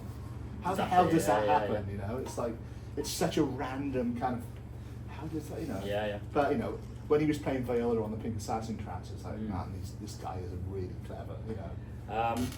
So talking about International Velvet, so I wanted to get across as well that it wasn't just on these shows that these bands were successful. So you've got all these genuine gig tickets. I didn't go to all these. I'd love to have, but that bloody when I was only about 4 or 5 years old at the time. So the Manics are in New York. You've got the Darling Buds in Hollywood. You've got a mix of iconic and obscure. So you've got the Markham Park, Catatonia gig, Cardiff Castle, Stereophonics. You've got Acoustics in the Crazy House in Liverpool. Just that mix of sort of iconic and obscure. It's interesting that though that like Markham Park was kind of, you know, all sort of music, sort of like scenes for want of a better word. They have the, you know, it's like Oasis at Main Road, which the Manics played on. I went to that show and it was amazing. So now I don't have to pay 500 quid for an Oasis ticket. And you know, Markham Park was like a Welsh version of that. Yeah. You know, it was kind of like, well, it rained all day, and it was like shitty weather, and it was like kind of felt for the band a bit really. But there was another song I wanted to, for another iconic gig at the time was Morpher Stadium with Stereophonics, 50,000 fans. Yeah. And another song like International Velvet divides opinion a bit. I don't know if you remember this, but Kelly Jones sings in the encore As Long As We Beat the English. Right. Yeah. And it seemed like a 360 from back at the start of the decade, but it seemed like the Enemy really didn't like it when the shoe was on the other foot. Right. Yeah. So this song was commissioned by BBC Wales for the upcoming Five Nations match against England, the one where Scott Gibbs scores in the last minute. Yeah. And he sings As Long As We Beat the English, and then they win and it goes big, and then he does this encore version on a solo acoustic, and it's got this montage of famous Welsh rugby tries, not just against England, Barbarians tries, everything. And there's a disgruntled a letter that goes into the Enemy, which says about the patriotic fervour verging on fascism that he said. Yeah. And the headline in the Enemy was, "Is Wales the new Germany?" So what, any sort of memories of that whole time, or? Yeah, it was like, well, because Scott Gibbs is an interesting character because he was obsessed by drums. Ah, right. Right, Okay. and I met him at like John Brand's stag do a wedding or something at the Park Plaza, weirdly, and all Scott Gibbs, me and Stuart, because I was there with Stuart Taylor, and we wanted to talk to him about rugby, and he just wanted to talk to us about drums, and he just and I stayed in touch with Scott quite a few years after that, and it's like yeah, it was I mean, that was such an amazing. That game was an amazing moment, just because they were building the stadium and everyone's going to Wembley and to watch the game. But yeah, it felt like that was kind of like the height of it, Yeah. I mean, I don't know. I don't see it as a demise because every scene kind of gets to some sort of zenith, and then it has to sort of like you've got to step back and reassess and be realistic. So, but it felt kind of that period was kind of that was the zenith of that whole movement. I think 99 is the peak of the whole era. So for instance, the morning after that Scott Gibbs try, you've got Catatonia back at #1 with Equally Cursed and Blessed. Right. You've got Stereophonics at #1 with Didn't Fontaine Tom Cocktails. Jones sing at the gig? Sing at the Wet as well? I think he did actually. Yeah. You've got the Manics headline in Glastonbury. You've also got Tom Jones back at the top of the charts with Reload. Isn't this your mum's proudest moment of your My mum's career? proudest You playing on Well, I that was record? brought up with a member that played Beatles and Tom Jones records. Yeah. She went to see Tom play in Vegas in the 70s. Right? I'm sure, I thought my mother throw knickers at Tom Jones. But it's like, it's not an image I want in my head. But but she was like obsessed by Tom, right? Yeah. And so, the Bradfield, what are you doing on the weekend? Yeah. So we ended up going down. It was Dave Ringer was producing, and I was playing drums. Nick Naismith and James playing guitars, and so he decided to do like an Elvis Presley cover. You're Right, I'm Left, She's Gone, and so we kind of went and we scheduled the song out. And like Mickey Mouse is still alive. I remember seeing Tom Jones and Mickey Mouse sitting in the back room at Rack, and the Tiny Riches had just come out, and they were both worth £50 million at the time. It's like, there's a lot of money in that back room, and then so that's right. So we do some schedule, and it's like, right, James, we're all going out to the pub with Tom. It's like, great, I'm going to tell my mother all about it. So Tom proceeds to tell us lots of stories, none of which I can repeat to my mother. To this day, she's like, didn't you have a chat with Tom? No, I didn't really say much, But it's like, I can't break her heart, Because my dad had a passing resemblance to Tom Jones. Because my mother has a type, which is basically Tom Jones. Like sort of curly-haired man, curly-haired man, and so she would, because it on the CD cover it says Tom Jones vocals, Greg Hayward drums underneath. So she would carry the CD around in her hand, sort of proudly show it to all her 6 million friends. copies you sold as well. 7 million. 7 million, yeah, biggest of his career. 7 million. It's been a reasonable kind of like PPL earner over the years and stuff. But yeah, but it was great. I mean, it was like. What a singer! Like the Tom Jones warm up, drink a bottle of water and sing, and it's like holy shit. In fact, the legendary thing with David Ringer, we managed to distort Tom's vocal. He's still to this day pissed off about it, so managed to pin Tom's vocal. Just broke the microphone basically. He just because his voice is insanely loud, So you set it at a normal vocal person's level, and just Tom kind of completely in all the meters and everything. But his warm up was just that's it, and away he goes. Rob Brydon. Amazing, I think it's the Rob Brydon. That's where it comes out. The Rob Brydon joke comes out. It's like that's Tom Jones' warm up, right? And but just incredible. I mean, I've heard some really funny Tom Jones stories over the years. There's a really funny one where I was working with the guys on Future Cut, and they did the Tom record, and he told them a story about how he's having this gig in Vegas, and after the gig he's having a shower, and he was just hi Tom, and Elvis is looking over, perched over the top of the shower, fuck off Elvis, I'm having a shower, It's and so Elvis decides to basically take a dump while Tom's having a shower. That's not the fact. He leaves his diamond-studded revolver in the toilet back. So Tom comes out, and Elvis is like using Tom's towel to kind of wipe himself, and he's got left his diamond-studded revolver by the toilet, like. So yeah, they're kind of yeah. Anyway, And I then, probably shouldn't repeat that story. then you've got the most incredible finale to the entire era. So the Manics playing on Millennium Eve all nights with a well support, lineup of Feeder and Patrick Jones and Super Furries. Only 10 years before, they played the Radcliffe Square Club across the road. Just 2 people. The Square Club's great. I love playing the Square. I used to love playing the Square. Yeah, and they're not even paying fans. That's Richie's sister and their manager. Right. And then fast forward. Was that Philip? Yeah. Fast forward 10 years, and they're playing at the Millennium Centre in front of nearly 60,000 people. Biggest gig in the world that night. Yeah, exactly. Yeah. Yeah. Now, I did one of these talks on this tour in Brecon, and only 2 people turned up. So, do you fancy it in the stadium in 10 years? Or what? I would say that's the most embarrassing story of the tour, but I did a lecture in Cardiff Uni last week, so I ordered consignment of 20 books from the publishers, and they came in an unmarked box, and I was running late, so I just ran out the house, picked them up. I thought, Christ, these are heavy, so I got there. And when I opened them, it was 36 tins of dog food. So if any of you want some dog food, yes, so what are your memories from that night? Obviously you played, didn't you? I did. Yeah. Well, in a weird sort of twist of history, Patrick was the first on the bill at Millennium Eve, right? Yeah.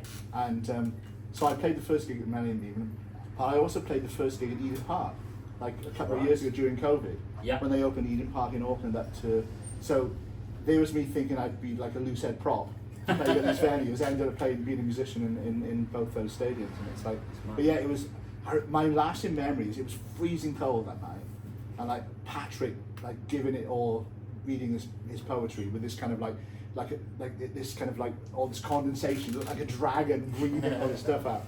And it's great because I basically, every musician that kind of like was available that was on the record, I just put the biggest band, because everyone wanted to play the stadium. Right? It's like, we had the biggest band, we had cello player, we had 3 guitarists, but our one guitarist had a nervous breakdown recently, just before that, so we had deck guitarists for a lot of the shows.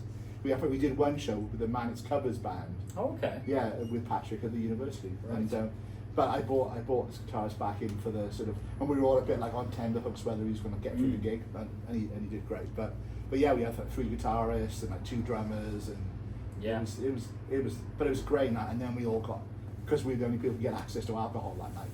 Like no one, it was like notoriously the bars were, they just couldn't cope with it. Because it was the first gig. I mean, nobody knew.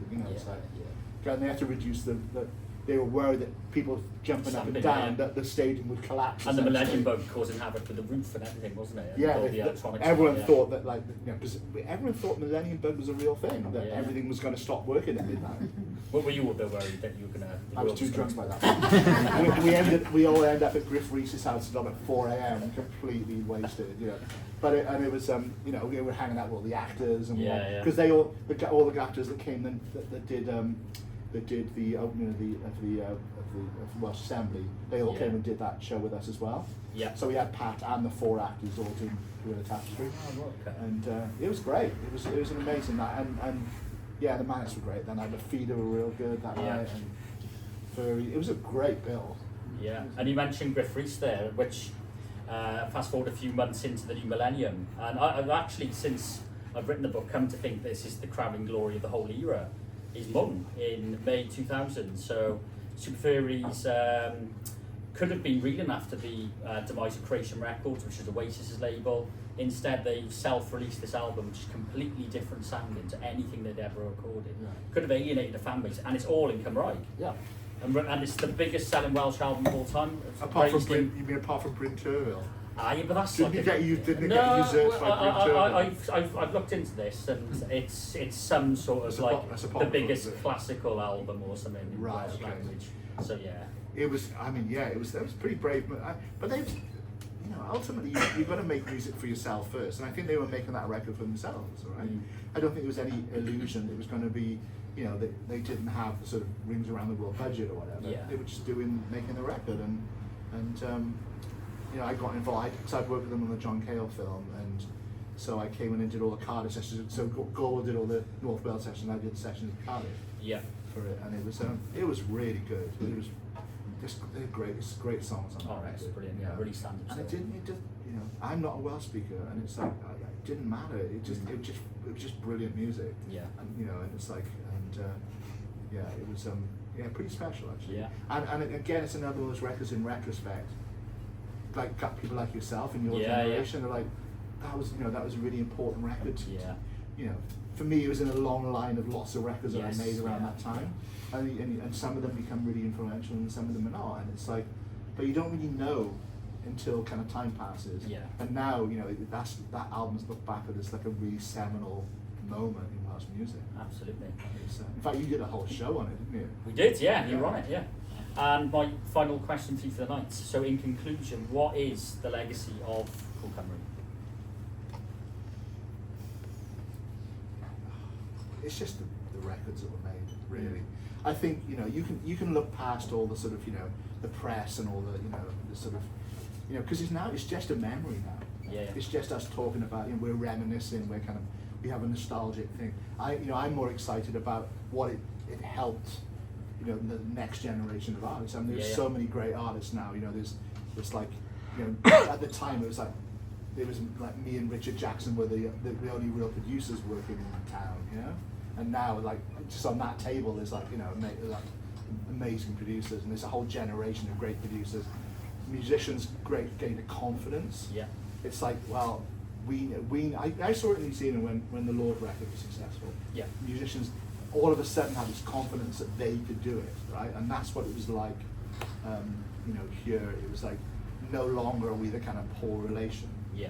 It's like, so the next, you know, if you think about the early 2000s, all the great rock bands that came out of, you know, Funeral for a Friend, and Yeah. all those guys, all the guys like Robish works with, and it's like, just brilliant bands that started at a level of confidence they wouldn't have had if Yeah. Cool Cymru, for want of a better expression, Yeah. hadn't happened. So ultimately, you know, the music industry here and the music scene here, you know, owes, but Cool Cymru owes a lot to that Lugai and Rhys Moyn, and so really it's like it's a kind of team effort. Yeah. And I think it's you know, I'm really proud of that period. It was you know, like for me it was seminal. You know, I went from being, you know, sort of like guy doing engineering a couple of records to having a career as a producer. Yeah, yeah. I owe the Manics pretty much everything. You know, if it wasn't for their involvement, you know, and bringing me into the fold, I wouldn't have had a career as a producer that's be able to sustain me for the rest of my working life, essentially. Yeah, yeah. So, you know, on a personal level, it was like really vital for me as far as what I wanted to do. But I just think, you know, there's the confidence that it gave to artists was you can't buy it because it just happens, and you know, it's just and so it's really interesting kind of talking to your generation about, you know, you grew up with it. Yeah. I was already grown up with it. Yeah, yeah. You know, I'd been in the music industry since like the late 70s, so it's yeah, I think, but ultimately when you look at it, the real legacy is think of all those amazing records that were done, Yeah, absolutely. you know, at that time. It's like, and they still stand the test of time. They don't date. That, you know, they don't feel. You know, you can put everything must go on and go. Oh, well, it yeah, just sounds yeah. like it was made yesterday. You know. Yeah. It's just I listened to Small Black Flowers in the Sky recently because someone asked me about harp, Okay, yeah. and it was like Frank Sinatra's harpist, that is, apparently. right, and it was like, you know, because of the, you know, sort of that, you know, that nod to kind of Welsh music and the history of Welsh music. Yeah. And it was like, you know, it's Richie's lyric. It was like, you know, it actually brought me to tears. It was like, Yeah, oh my yeah. God, because you know, it brought me back to that moment. Absolutely, you know, when yeah. those records came out. And music has that power to be able to sort of, it transports you to a time. You know, and all those records all still transport me back to like drunk nights in the Welsh Club, TJs, you know, Yeah. the camaraderie we had, you know, Booby Trap Records, all the, you know, Big Noise, all the, you know, lifelong friendships that came out of that. Yeah.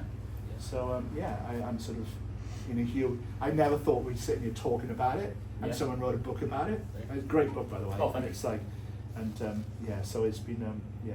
So thanks for keeping it alive. Oh, Bill. thank you, yeah. Yeah. So that I guess that you know, how do you define music? It's like, you know, we all take from it what Yeah.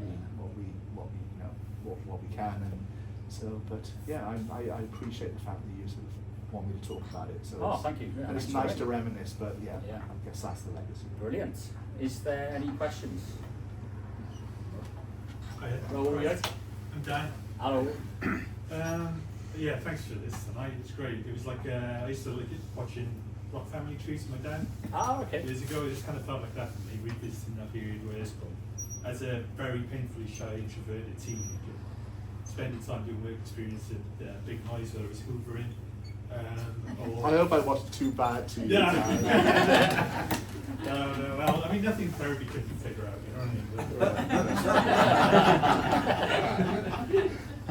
But it was great. I mean, it was like an introvert's dream factory. It was for me. It was so lovely to be in those four walls and be in that place of making creativity become something real. Yeah.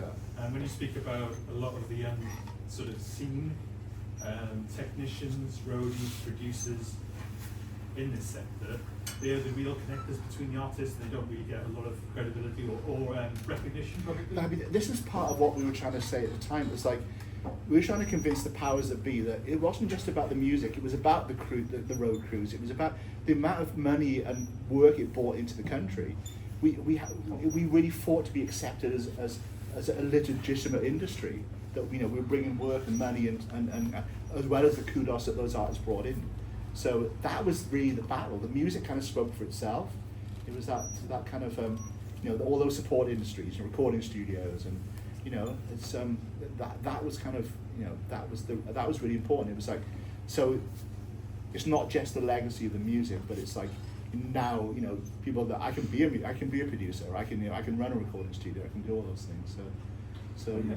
No, thanks for that. I mean, motivation leads to a question, I promise you, and I'll get to the point.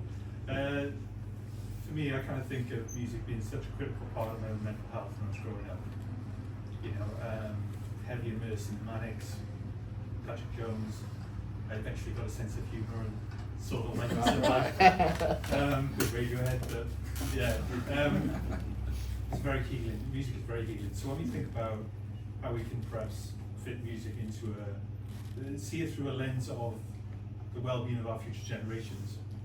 If I was to package up a campaign called, like, I don't know, Music is Mental, and take that to the Commissioner of Wellbeing of Future Generations, Derek, we've got one here in Wales, what would you put in there as a sort of manifesto or recommendation of what we can do to course correct what seems to be happening with grassroots music venues and engaging our youngsters into really... I mean, music's always had this healing quality, right? You know, you look back in, you know, back in the 80s, Nordoff Robbins, music therapy and everything. It was like, there's always been that recognition, you know, and it's been showing, like, sort of with patients with Alzheimer's and how important music is to try and reconnect them. So it's like, it's a pretty easy case to make, I think, to sort of, like, you know, and a lot of mental health professionals that I know and I've worked with, they recognize the power of music, you know, and it's like, and it's I think it's, you know, we have to kind of acknowledge it. Yeah, you can look at music on lots of different levels, but you know, when you delve into it, it does have healing properties, you know. But there's also there's a magical quality to making music. Like for me, the thing that keeps me going back into the studio is like you walk in on Stefan and Romish will know this, that you walk in on a day and there is nothing and you just move a load of electrons around and you create art. It's voodoo magic, you know. If you know, if that isn't magical, nothing is, you know. And I think there's a fascination that the young artists have and young musicians have, and it's like, and that's what fascinated me at the start. It was just like, you can just. When someone once said to me, it's like, when they're playing guitars, how do you send music down a wire? And I've never thought of the answer to that. There's no answer. It's like, it's just, you know, you're just moving electrons around, and it's like, you know, it is magic, you know. And it's I think, you know, that mystery is something that really attracts young people to it. So I don't know if that answers your question, but it's true. If some points that I had in my mind. Yeah. Into hopefully influential spaces. You know, I know a lot of the young musicians that I work with now. Like when I was growing up, a lot of like mental health was they're undiagnosed. So, you know, now I know so many musicians who are diagnosed ADHD and RSD and, you know, various, and it's like, and they know what the, you know, they know how to be treated, you know, what the treatments are, and they know that music can help with that. So, you know, and it's just trying to sort of like you know, help them on their journey, and you know, it's interesting now, you know, the amount of musicians that, because creativity and mental health issues can sometimes, you know, a lot of the great music comes out of, you know, mental health issues. So it's interesting though, you may not be surprised at this, but Phil, and you wouldn't mind me saying this, Phil from Waterfront, you know, how odd and strange and very difficult it was in those days. And he's now been diagnosed with Asperger's. yeah, that figures. But music was always his release. Yeah. You know, without the music, he tends to be completely lost. Yeah, that kind of, it's interesting to find out people who do decide to get diagnosed in later life. That sort of, all right, you know. I often wonder if I should go and try to find out what, you know. Recently I've been thinking, you know, possibly RSD, which is like that fear of rejection, and like, you know, you sort of really struggle with, you know, like, you know, producer, you get a lot of rejections, you know, so it's like, and how you take that and everything. So yeah, it's pretty interesting. But yeah, that does answer a lot about Phil's, It does, doesn't it? yeah, issues, you know. He used to write his pants in the hotel. I was recounting the story the day when I saw my wife hanging up to washing on the line in the hotels, Oh yeah. and because you know, like some of the hotels have got like washing lines to Yeah, hang yeah. up. When we in Italy, John hung his on the alarm line, and so like with this like fire engines and shit all turned up. I was lying in the bath and there was people hammering on the door, and I said, "In the bath." And they used the key. I came into the bathroom and looked at me and went, Yeah, it's one of the legendary stories from those days. So. Yeah. Sorry, I was just one. I'll shut up then, right? I promise. What I also want to bring up is I always enjoyed the story you told me about how you kind of interpret the abstract sort of expression from the artists you deal with. I remember you telling me a story about this. James Bradfield said to you once, "I want my guitar to sound like this," and then you interpreted that, and you told me about how you affected it. So it's like, yeah, you got it. Yeah, I mean, James was one of the great things I learned from working with James was his way of like describing stuff to you. Like the first day he'd just come in with a pile of CDs, a packet of cigarettes, and we'd just sit there and listen to music. It's like, this is the vibe, this is the kind of vibe one for the drums, this is the, so you always have creating a song image in your head, or you just say like, imagine like you're in a smoky room in a bar in Berlin in 1950 or something, you know. It's like, okay, you get, so you know, they create imagery, and I don't know if you've ever seen any of Nick's lyric sheets. They're these beautiful kind of like everything's on a big piece of card, and then attached to it are all the press cuttings about the song, or photographs, or like little drawings, so you can look at the lyrics and like get a idea what the song is before you hear any music, right? And so it's like, yeah, it's really interesting the way that, and also they're still one of the only bands I work with where the lyrics come before the music. You know, it's usually the other way around. I don't know if Romesh and Stefan have experienced that, but it's quite rare, isn't it? Yeah. Where like, you know, you're starting with the lyrics and working backwards from there. And I think that's what, there's always been that weird disconnect with Manic's tracks where the vocals sound kind of forced in places. You know, you listen to like Holy Bible, yeah. That whole record is like that, you know. The vocals feel like they've been kind of like shoehorned into the music, and it's like, it's just because the music's been shoehorned around the vocal. And I, you know, I think one of their points of difference has made them such a unique band is their working method, you know. And James and Sean's relationship and the way that they create stuff, you know.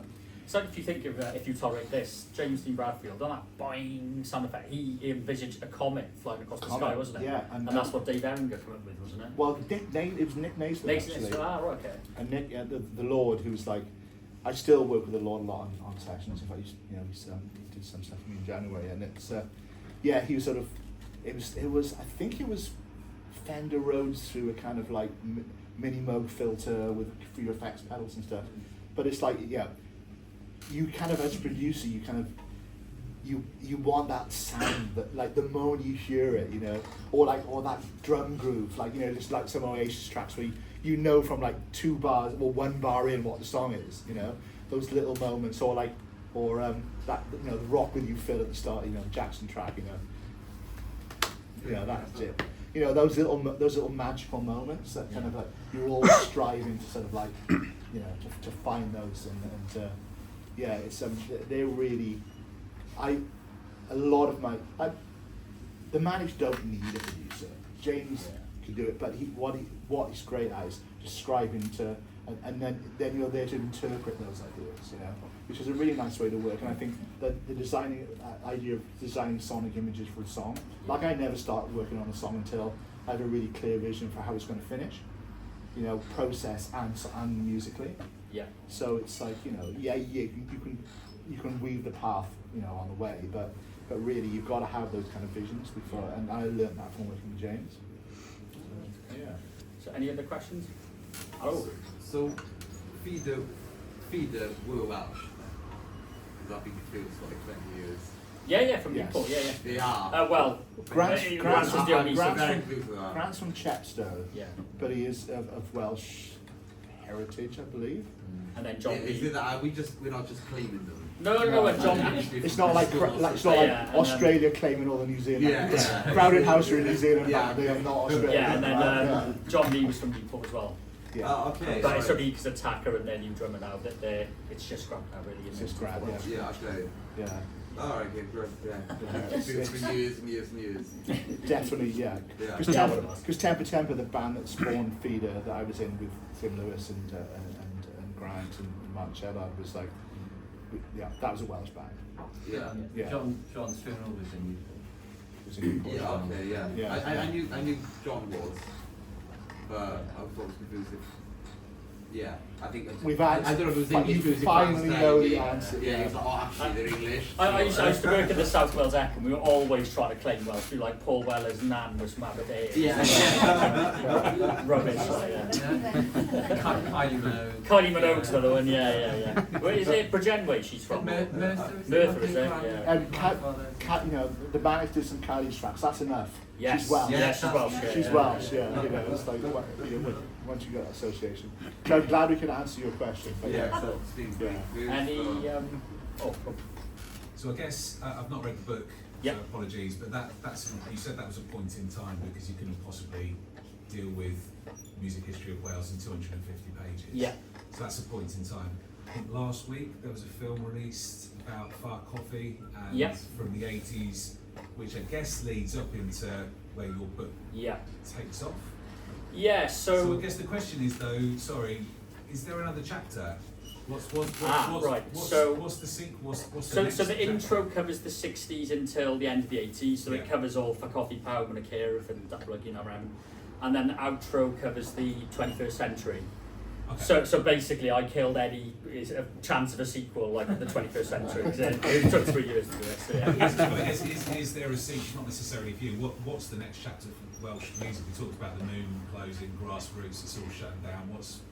What is the these next two thing? guys here, these are the future of Welsh music.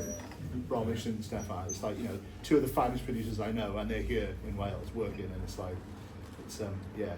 I feel able to hand over the baton. I'm gracefully moving towards retirement, and yeah, it's like I can't do the hours anymore. You know, so I can't do it. I get to like 5 o'clock in the afternoon. I need a nap. But what would happen if James Brown, you asked him, what do you do on the weekend? What are you doing on the weekend? I'd be sorry, I got no session on. Yeah, I often wonder what would happen if I got the call again. I'm like, it won't happen, but it's like, I don't know, it's like, you never know, you never say never. Because sometimes people do come back. I've been waiting for like, since 2006 for it to come back. But, you know, it's so often like, you know, a band will go off. I think it's important for artists to go and work with those producers. And I often encourage, if you've done 2 or 3 albums with somebody, it's like, go and try someone else. Come and Yeah. you know, but secretly you kind of want it to fail, so they come back.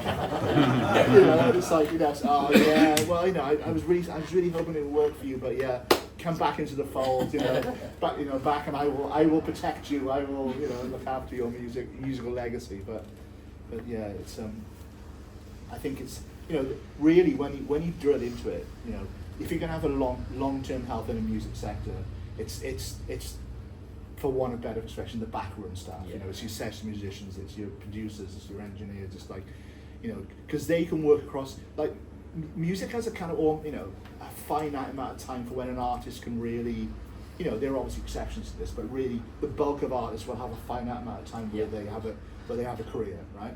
But if you're a producer, you can be like 63 years old and still be making records, right?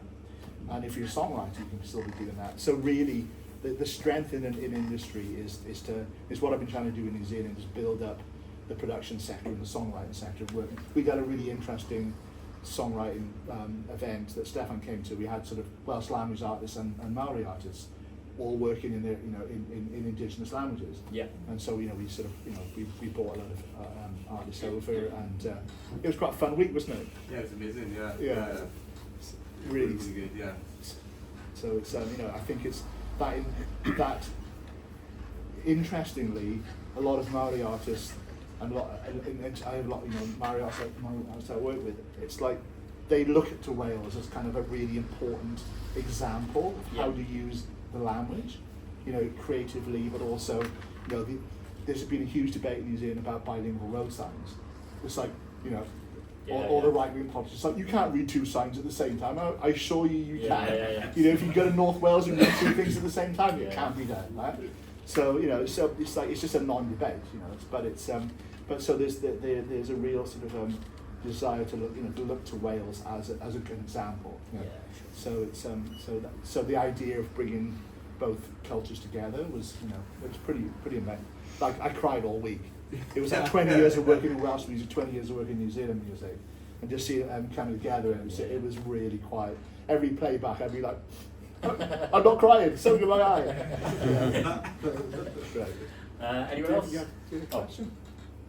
I was just going to say, we were talking about sort of, a period of making breakthroughs and what have you, and also a period when bands were making money out of making records. Right. There's been clearly quite some time since bands, were in the charts and they would do that. And I had sort of this romantic idea that during COVID, the general public would have an idea about, what the arts was about and what musicians do. And as a musician myself, I had quite a rude awakening when people as close to me as family were asking me if COVID had affected me, for example. Right. So did it? I mean, because you work a lot. So it's like. So well, yeah. I didn't get money from anywhere, and also being a company and what have you, and also I lost my work overnight. Yeah.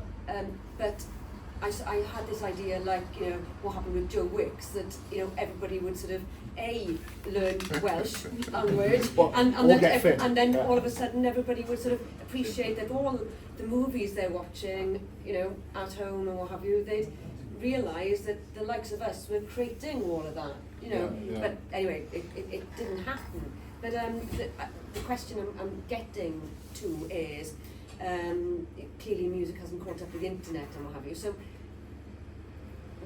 where do you see where there could possibly be a breakthrough, like there was, in terms of Welsh music on a smaller scale, albeit? But do you see that there's a breakthrough somewhere whereby, we can reach a wider audience and sort of save the situation that has become quite dire, really? I mean, music is very cyclical. It's like just on a musical level, but one thing with the music industry, it's always been at the cutting edge of change. We were the first ones to deal with like downloading and the collapse of income streams, and it's been a gradual rebuilding process over the last kind of 20 years. I remember being in the studio in like 1998 and the engineer saying to me, there's this thing called MP3s that's going to change the whole music industry. I'm like, bullshit. Within 2 years it changed the whole music industry. Yeah. So we collapse of budgets. I remember sort of like when I first went to New Zealand to make a record, like $130,000 budget. Now you'd have to make 8-9 albums for that, Yeah. So you just have to sort of, music industry always embrace technology. So why I'm not really worried about AI as a looking forward, because the industry will find a way to incorporate things to its benefit. And I think, because ultimately it's about the creative process, and it's about us as musicians creating bodies of work that I've always, I mean, the mind that you make music for yourself first. And I always encourage artists, like, you've got to make the album for yourself first, so you can look back in 20 years time and go, hey, nobody bought that record, but I'm really proud of that, you know. And it's like, and you've got to get the artist into that mindset. Don't think it was a career path. What happens once you made the music, it's kind of out of your control. You know, you can spend ages on social media, you can do all these things, but really, ultimately, you know, the series of, it was a really, a long chat with a writer called Mozella Mack, who she wrote Wrecking Ball for Miley Cyrus, right? She described the process that went through for that song to be a hit. And this is kind of a microcosm of the industry, how we have no control over it, right? So the week she wrote the song, she was due to get married. She called off her wedding on the Wednesday, flew from Detroit to LA just to get away from the whole thing around her wedding. Went into a writing room with Sasha Skarbeck, and she said to him, I've had a bit of bad week, so tell me about your week. She told him the wedding's close. He goes, sounds a bit like a bit of a, you know, what's that thing you knock buildings down? Wrecking ball. It sounds like a wrecking ball. Let's write a song about it. So they write this song. And she's like, this will be really good for Miley Cyrus. And I've got her email address. So she sat in, and she, when's a good time to send her the song? Sunday morning, she'll be hungover. So she sat in, so Mozella sat in a car on Sunday morning, ready with the thumb ready to send the song, and felt that it was the right moment to send it. Hit send, right? So it goes to her. She gets a call Monday morning. I like this song. Go to my producer on Monday. So and then so they record the song, and then the video comes out, and then the video goes viral because she's naked on a wrecking ball, right? So Mo described it as like you have to jump through like this whole row of flaming hoops for the song to be a hit. You know, starting with calling off your wedding, having a viral video of somebody naked on a wrecking ball, all these other, so all these things completely out of your control resulted in this song being a massive hit, right? That's the music industry in a microcosm. You have to jump through all these flaming hoops for any song to be a hit. So all you can really do as a musician is create something that you connect with, and the artist you're working with connects with. Then after that, it's like sending your kids off to school. You've got to let them lead their own lives, and the songs will take on their own life, and they might be successful. Some of the records I've made that have been the most successful, I don't really like. Some of the records that I've made that I've loved, nobody's been interested in buying. But we've made those records, and especially when you get to my age, that idea of legacy, your musical legacy, that you can, because it's not about the money anymore. You know, I'm sure Ramesh and Stefan will, you know, yes, we need to earn a living, but really, when you look back in 20 years' time, it'll be like, I made those records and they're great records. I'm really proud of the work that I did. And when you get to my age, it's like, that's what you've got. It's like, you know, you've got, so you have to, so ultimately, I don't know what the answer to your question is.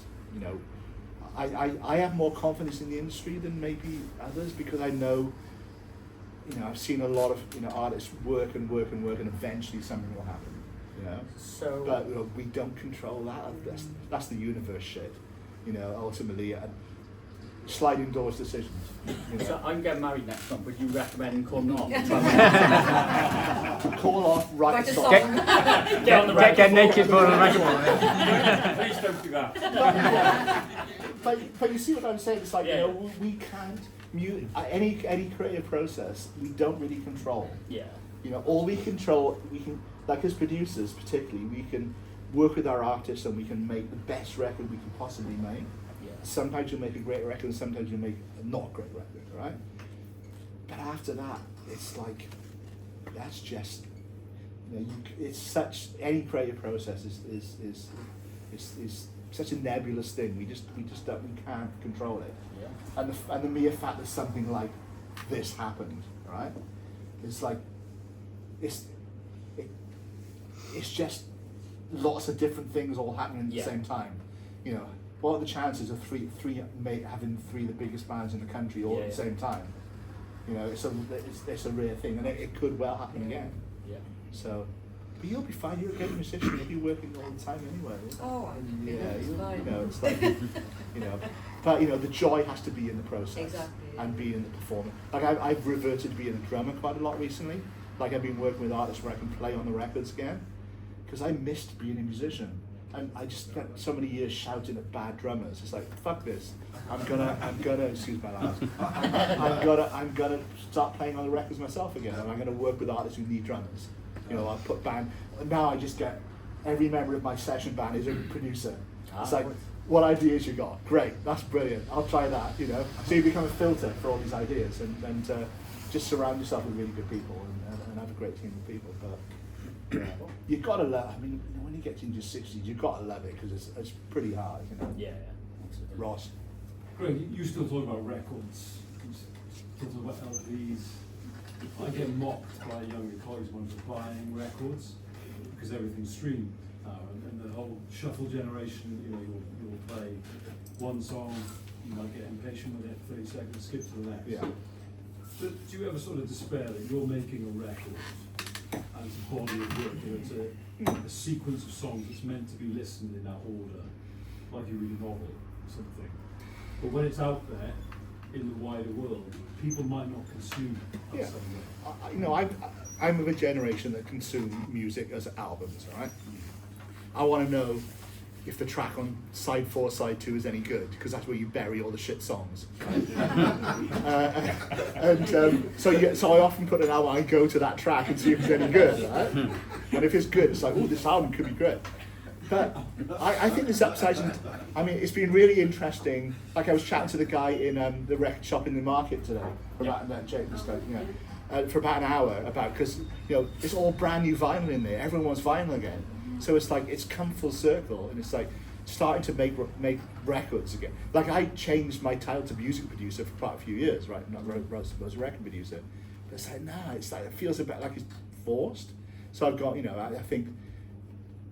The idea of people are embracing that idea of, it's like you don't see many people reading books off iPads. People still like to read a book, right? So that tactile analog experience, and I think music's kind of reverted to that. It's been lovely, kind of getting test pressings again and getting back in. And you got to knock some songs off the album because it's too long for vinyl and all that stuff. So that's been good, but I really love the fact that. When I listen to music, because before I work with someone, I'll say, send me a playlist of stuff you like, 10, 20 songs, right? And the diversity that young musicians have now, there'll be a hip hop track, there'll be like a drum and bass track, there'll be like some trance thing, there'll be like sort of a metal track, and it's like, I like the fact that musicians, they don't get, like our generation would be like, the genre was everything. We liked certain types of music. Now musicians tend to be, a lot broader in their tastes. And I think that breeds a lot of creativity, and I like that kind of that sort of. But yeah, I lamented the lack, the disappearance of vinyl, and I'm really kind of joyous to see it come back. And it's been the hardest thing has been the lead time to make vinyl. It's getting better, but you were looking at 6-8 months to get vinyl done. So it messes up everyone's release schedules, and so. But yeah, I still consume. If I'm on Spotify, I'll listen to an album start to finish, and then I'll listen to another album. I'm sure that's how you do it. Absolutely. Yeah. I feel sometimes I feel like the last of a dying breed, but as you say, maybe it's coming back. It's coming back, and I think, and with vinyl, because you have to sort of get up and put the record on. Yeah. What you're going to do, you're going to skip through it. You're going to listen to the whole thing. And that idea of listening parties, a lot of young musicians will have listening parties, and they'll put vinyl on. It's like, and like, turn your phones off. Let's sit and listen to the record. And that's, it's that thing of coming full circle again. So we're kind of, we're sort of, and I think you just got to kind of, you don't want to be the old guy that's, back in my day, So you just kind of let young musicians in particular, just let them find their own path. Because as a young musician, I was trying to find my own path, and it's like, and I think I try not to be too nostalgic about it. I mean, this is great this evening talking about this stuff. It was such a fun period, but what interests me is the next record I'm going to make. I'm actually making a record with my own band start our third album. We're starting this weekend. We were playing gigs in Cardiff in 1979. Our single came out in 1980, and our album came out 42 years later. So we were playing. Our first gig was at the Great Western Motor Station, right? In Did you play that 17. in Halloween? Yes, the gig at Retreat from Moscow. So we have the same lineup. We were teenagers when we started. We're now all in our 60s. I'm the youngest member of the band. So we got back together in 2016, and just for the joy of initially because we didn't have copies of our own songs because they were on 5th generation cassettes. So we went in and we recorded songs we wrote as teenagers, and then a few new songs, and then a record label came along and said, "Can we release this stuff?" And then we had great reviews for it, and then we kind of tapped into that whole progressive rock kind of thing. So we did another album. So we made a pact with ourselves. We've got to do 3 albums before one of us dies. So we start album 3 in Zurich on Sunday. So we got a new record label because the last album did really well. Never thought that was going to happen. That was out of because we made that record for ourselves. This is what it was just because we wanted copies of the songs, and it turns out other people like it as well. So it's like the idea of bookending your life with the same musicians is a really wonderful thing. It's been quite emotional and quite sort of, and everyone's the same. There's still the guitarist and the keyboard player still butt heads of thing, but now they butt heads as grumpy old men. So it's quite amusing. And trying to get them all on a WhatsApp group, it's been hilarious. It's sort of how does this work? It's like. So it's quite, but the whole progressive rock thing's been quite interesting because I didn't really know much about that scene. It's lots of, people in black t-shirts and ponytails spending a load of money on vinyl. It's crazy, it's it generates quite a lot of income. A generation of listeners who still love to buy music. And so there's all these little sort of subgroups of people that are, it's and you sort of when you tap into them, you realize. I remember dealing with you, it's sort of the whole rockabilly thing. The only albums I've still made in mono with you guys. Yeah, we did 3 albums in mono together. 40 years old next year. Yeah, it was who was the American artist we did a record with? Matt Curtis, yeah, and it was it was That's amazing. just been released on Bear. They've released some of that on Bear Family Records. Right. Because that was a really interesting discipline. I've never, to this day, the only records I've ever made in mono. But I learned so much about making records in mono because it was you can't just pan stuff around. You've got to so all these things that you sort of they become part of your kind of, how you make music, and you take a little bit from here and a little bit from there, and it's and it's why it's good to work cross genre quite a bit. I do a lot of country music now because there's a lot of new young country artists in New Zealand, but it's usually dictated to by there's been one successful country artist from New Zealand recently, so a lot of the younger artists are looking up to her as and they want to make country music. Although country now is it's pop music with pedal steel and banjo really, but it's great fun, and it's and the beauty is everyone wants live musicians again. So it's play drums again. After years of sitting in front of Logic and Cubase and stuff, it's everyone wants live musicians again. So everything comes round, and it's full circle and stuff. So Saying everything comes round, it's the mullet coming back. No, it took me 10 years to grow that way. I would be in my late 70s and it would be great. It's the volume, it would be great, yeah. I think the days of the Tiger Tails mullet are gone. He's got a wig. Oh God, You've got a wig for your stag do. Mullets on tour, wasn't it? I did, for my stag do, I did go as myself in the 80s. So I got a massive mullet wig, and I tried to cram myself into a pair of jeans, with ripped jeans. Nice. A bit and I sort of, and my leather jacket, luckily, the one I bought from Chris Duffy was too big for me when I bought it. Now it's almost perfect. So it's I went as myself in the 80s. It was quite fun, actually. Yeah, and we played bowls and then had a jam with lots of drunk musicians. Sounds good. It's quite fun. Yeah. When's your wedding? 30th of December. But I've got to survive the Cardiff stag do first, on the 21st. We just saw one as a cross between George Michael and Pat Sharp, wasn't it? How many stag do's do you have? Oh, well, I was going to have 3, but I cancelled Oktoberfest, so yeah, I've had 2. Edinburgh and Cardiff. man. 21st December. So you guys looking forward to the wedding? Yeah. Right. Yeah. We got your hats and everything. Oh, yes. Yeah, awesome. Awesome. Yeah. But, oh, sorry, I'm going to write that hit single now, don't I? Oh yeah, you got to call off the wedding. do not get mad wrecking ball. Any other? Yeah, I've got a couple of quick ones. Obviously, you've got an amazing career, worked with some amazing musicians and artists. Looking back, what's the kind of proudest highlight of that? My question. Oh, sorry. Proudest moment. Be here tonight. For you personally. I don't know. It's hard to pick one thing, isn't it? You know, like across a career, it seems unfair to kind of pick something out. It's like, I mean, for me, this is going to sound so corny, but it's like the friendships and the sort of lifelong. Because a lot of the musicians that I had the worst relationships in the studio became really close friends of mine, because there was that realization that you really cared about the music as well, right. and it gets you really, you know, like I work with there's a great classic New Zealand band called the Chills, and the amazing musician Martin Phillips, who actually passed away about 6 months ago, and I was told, like, don't work with Martin, he's like the most difficult musician you ever worked with. Turned out he was like the nicest human being in the world, who also had a really clear vision for the music. And to work on his, I not only made a new record with him, but I remixed an album that he did in 1987. And it was very, in New Zealand it's a very sort of, it's a bit like, it would be like remixing Everything Must Go or something. Yeah. You know, it's like, it has a real sort of resonance with you know, the fan base essentially. Yeah. So I think this work I did with Martin I'm really proud of, because, you know, I was told not to do it, and I was pig-headed, and I did it, and it was an amazing experience. I mean, I'm really proud of the Manic stuff. Yeah. You know, Lifeblood's, I'm now really proud of Lifeblood after 20 years of like beating myself up over it. I don't know. There's so many bands that have become, you know.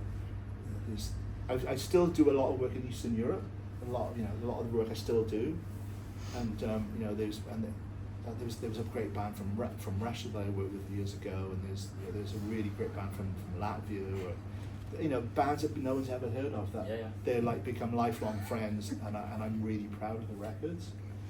So I don't know. I reckon I could pick 30 or 40 albums that I'm equally proud of. I think. Yeah. I don't know. I can't. It's like someone says, "What's your favourite song?" You can't, it's impossible to answer, you know, of what era, you know, what genre of like. But you know, I think I'm sure you two can relate to this.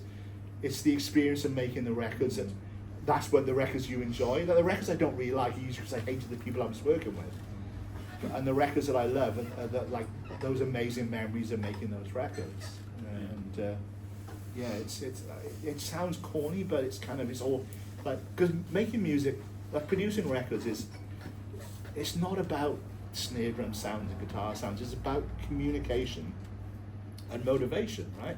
So every artist has got 20% of the ability that they don't know they've got, and as a producer, you've got to get them into that 20%, and that's the key. And how do you do that? That's psychological. That's mental. You've got to motivate them to get. You're better. You're good, but you could be better. Yeah. And how do you do that? Are you forceful, or do you? So you've got to read people. Yeah, So making music is, and to read them, you've got to communicate with them. So I spent ages before I start working with somebody, just going for coffee, talking about music, listening to stuff together, going for walks and talking about, you know, and just like, what do we want from this, you know? Yeah. So you realize after years of doing it, yeah, you just like, you know, you just got to communicate and you've got to motivate, and if you do that, you're going to make good records. Yeah. So So I know I'm not answering your question, but really, those relationships then feed into what your feelings are about the music that you make and the records that you make. I'm sure some of my favorite records I've made you've never heard of, but for me, they're like some really seminal moments in my kind of like life. looking back, any big regrets at all that you wish things had gone differently? I mean, I have a really charmed life, as my wife constantly tells me. It's, you know, it's like, she said, you just do whatever you want. And she once said to me, it's like, why have you done so many interesting things? I just say yes to everything and then figure out how you're going to do it. So it's like, you know, it's you just, You know, I can swan around the world, I make music and I take photographs. I mean, my great love at the moment is photography. I spend a lot of time just like literally stopping off on my way from New Zealand and taking photographs of things, you know, which was, I was slightly intimidated being in Tiananmen Square on Sunday taking photographs of like army officers and stuff. Yeah. I snuck a couple of, but yeah, and I love that. Just, you know, I'll just stop somewhere because the beauty of New Zealand is so far from anywhere. You've got to stop somewhere. You know, so you might as well stop in interesting places. So and weirdly, I started going to gigs and taking photographs, and I went. Dub War and Skindred were in Auckland doing a show, and I went and just took my camera and I did the promoter and I shot some stuff. So now I've been offered all this work as a gig photographer. So I'm shooting the Phineas show and the Idol show in January in Auckland. So now I'm officially, my new career is gig photographer, weirdly, but yeah. But I think a lot of my favorite photographers are actually musicians. There's a lot of parallels. You know, it's that sort of, you you look, you know, it's all about how you interpret things, and it's yeah. So I think it's really good to have other interests outside of music. So for like 30-40 years, all I did was make records, you know, and then, you know, and just burn myself out, and you know, and then I look at Ramesh, who's like, I don't work weekends. I'm like, what? You don't work weekends? It's like, you know, and it's like, then I started doing it. It's like, this is much better. This is a much better idea, you know. So like, you know, because it's a really, the intensity of being in a recording studio is like, it's a really intense place to be. It can be, you know, quite intimidating. So it's like, you know, it's really good to get away from that and just have a release. It took me 40 years to figure it out, you know. And what was the question again? Any big regrets come to mind? Big regrets, no. My final question is. Number one funniest story, if you're willing to tell it. Oh, I can't. It's probably. Oh, I don't know. Tell us the Carl Bevan one in the pub afterwards. Yeah, that's quite unrepeatable. But I don't know. Oh God, I should have a really interesting sort of anecdote, shouldn't I? No, there's a lot of laughs when you're making records. It can be quite fun, you know, and sometimes you need to sort of, you know. I've laughed a lot with people, you know, I don't really have. I was speaking to Ash Cook on one of the tours, and he was saying about, I don't know whether it was recorded with you guys, but he said about doing a vocal into the toilet bowl because it sounded amazing. Yes. But there's a song on that album called Floaters, which I thought was about. No, it was nice about floats in your eyes. Right? It is. So yeah. Is that by the Pooh Sticks? So it was on Stereo record. So we were trying to experiment everything, and we thought one way to experiment is let's try different approaches to doing vocals. All right. So I was kind of running out of ideas. So, you know, I got Andy to do a lead vocal, like with his finger on the talkback mic, singing into the talkback mic. And it's like, what's left? The toilet. So I said, look, Andy, if I clean the toilet, will you sing into it? So I got the disinfectant out, cleaned the toilet, and I taped a PZM mic inside the toilet bowl. So Andy was kneeling down in front of the toilet with his head in the toilet, and he did the lead vocal, and it's on the record. Wow. Yeah, it's bizarre. Sometimes you just kind of like, you got to break the ice sometimes, and you can do some crazy shit just to kind of like, you know, get people in different mindsets. So yeah, I guess the toilet bowl one is. Yeah, that's pretty good. It's a pretty good one. Yeah. I love doing those Derrida records. Oh. Because Andy is quite an amazing kind of great drummer, great singer, great songwriter, and him and Ash together. Yeah. They were, because they're such different writers and such different musicians, you know. Ash is kind of like, he's got the whole country thing going on, whereas Andy's like crazy Trinidadian, you know, son of a priest, kind of gone crazy, kind of. It's always the priest's sons. Carl Bevan, isn't it? Yeah, Carl. Yeah. So there's them. So. Cool. Ramesh. As someone who's accomplished so much in life, is there any boxes that are still left to be ticked? And also, maybe in this era or whenever, has there been an artist that you've always kind of wanted to work with that's you've never managed to make it happen?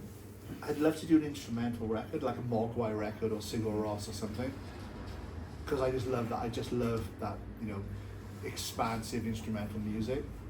and I'm always kind of looking for the, you know, I've never found an artist sort of, you know, that would be good.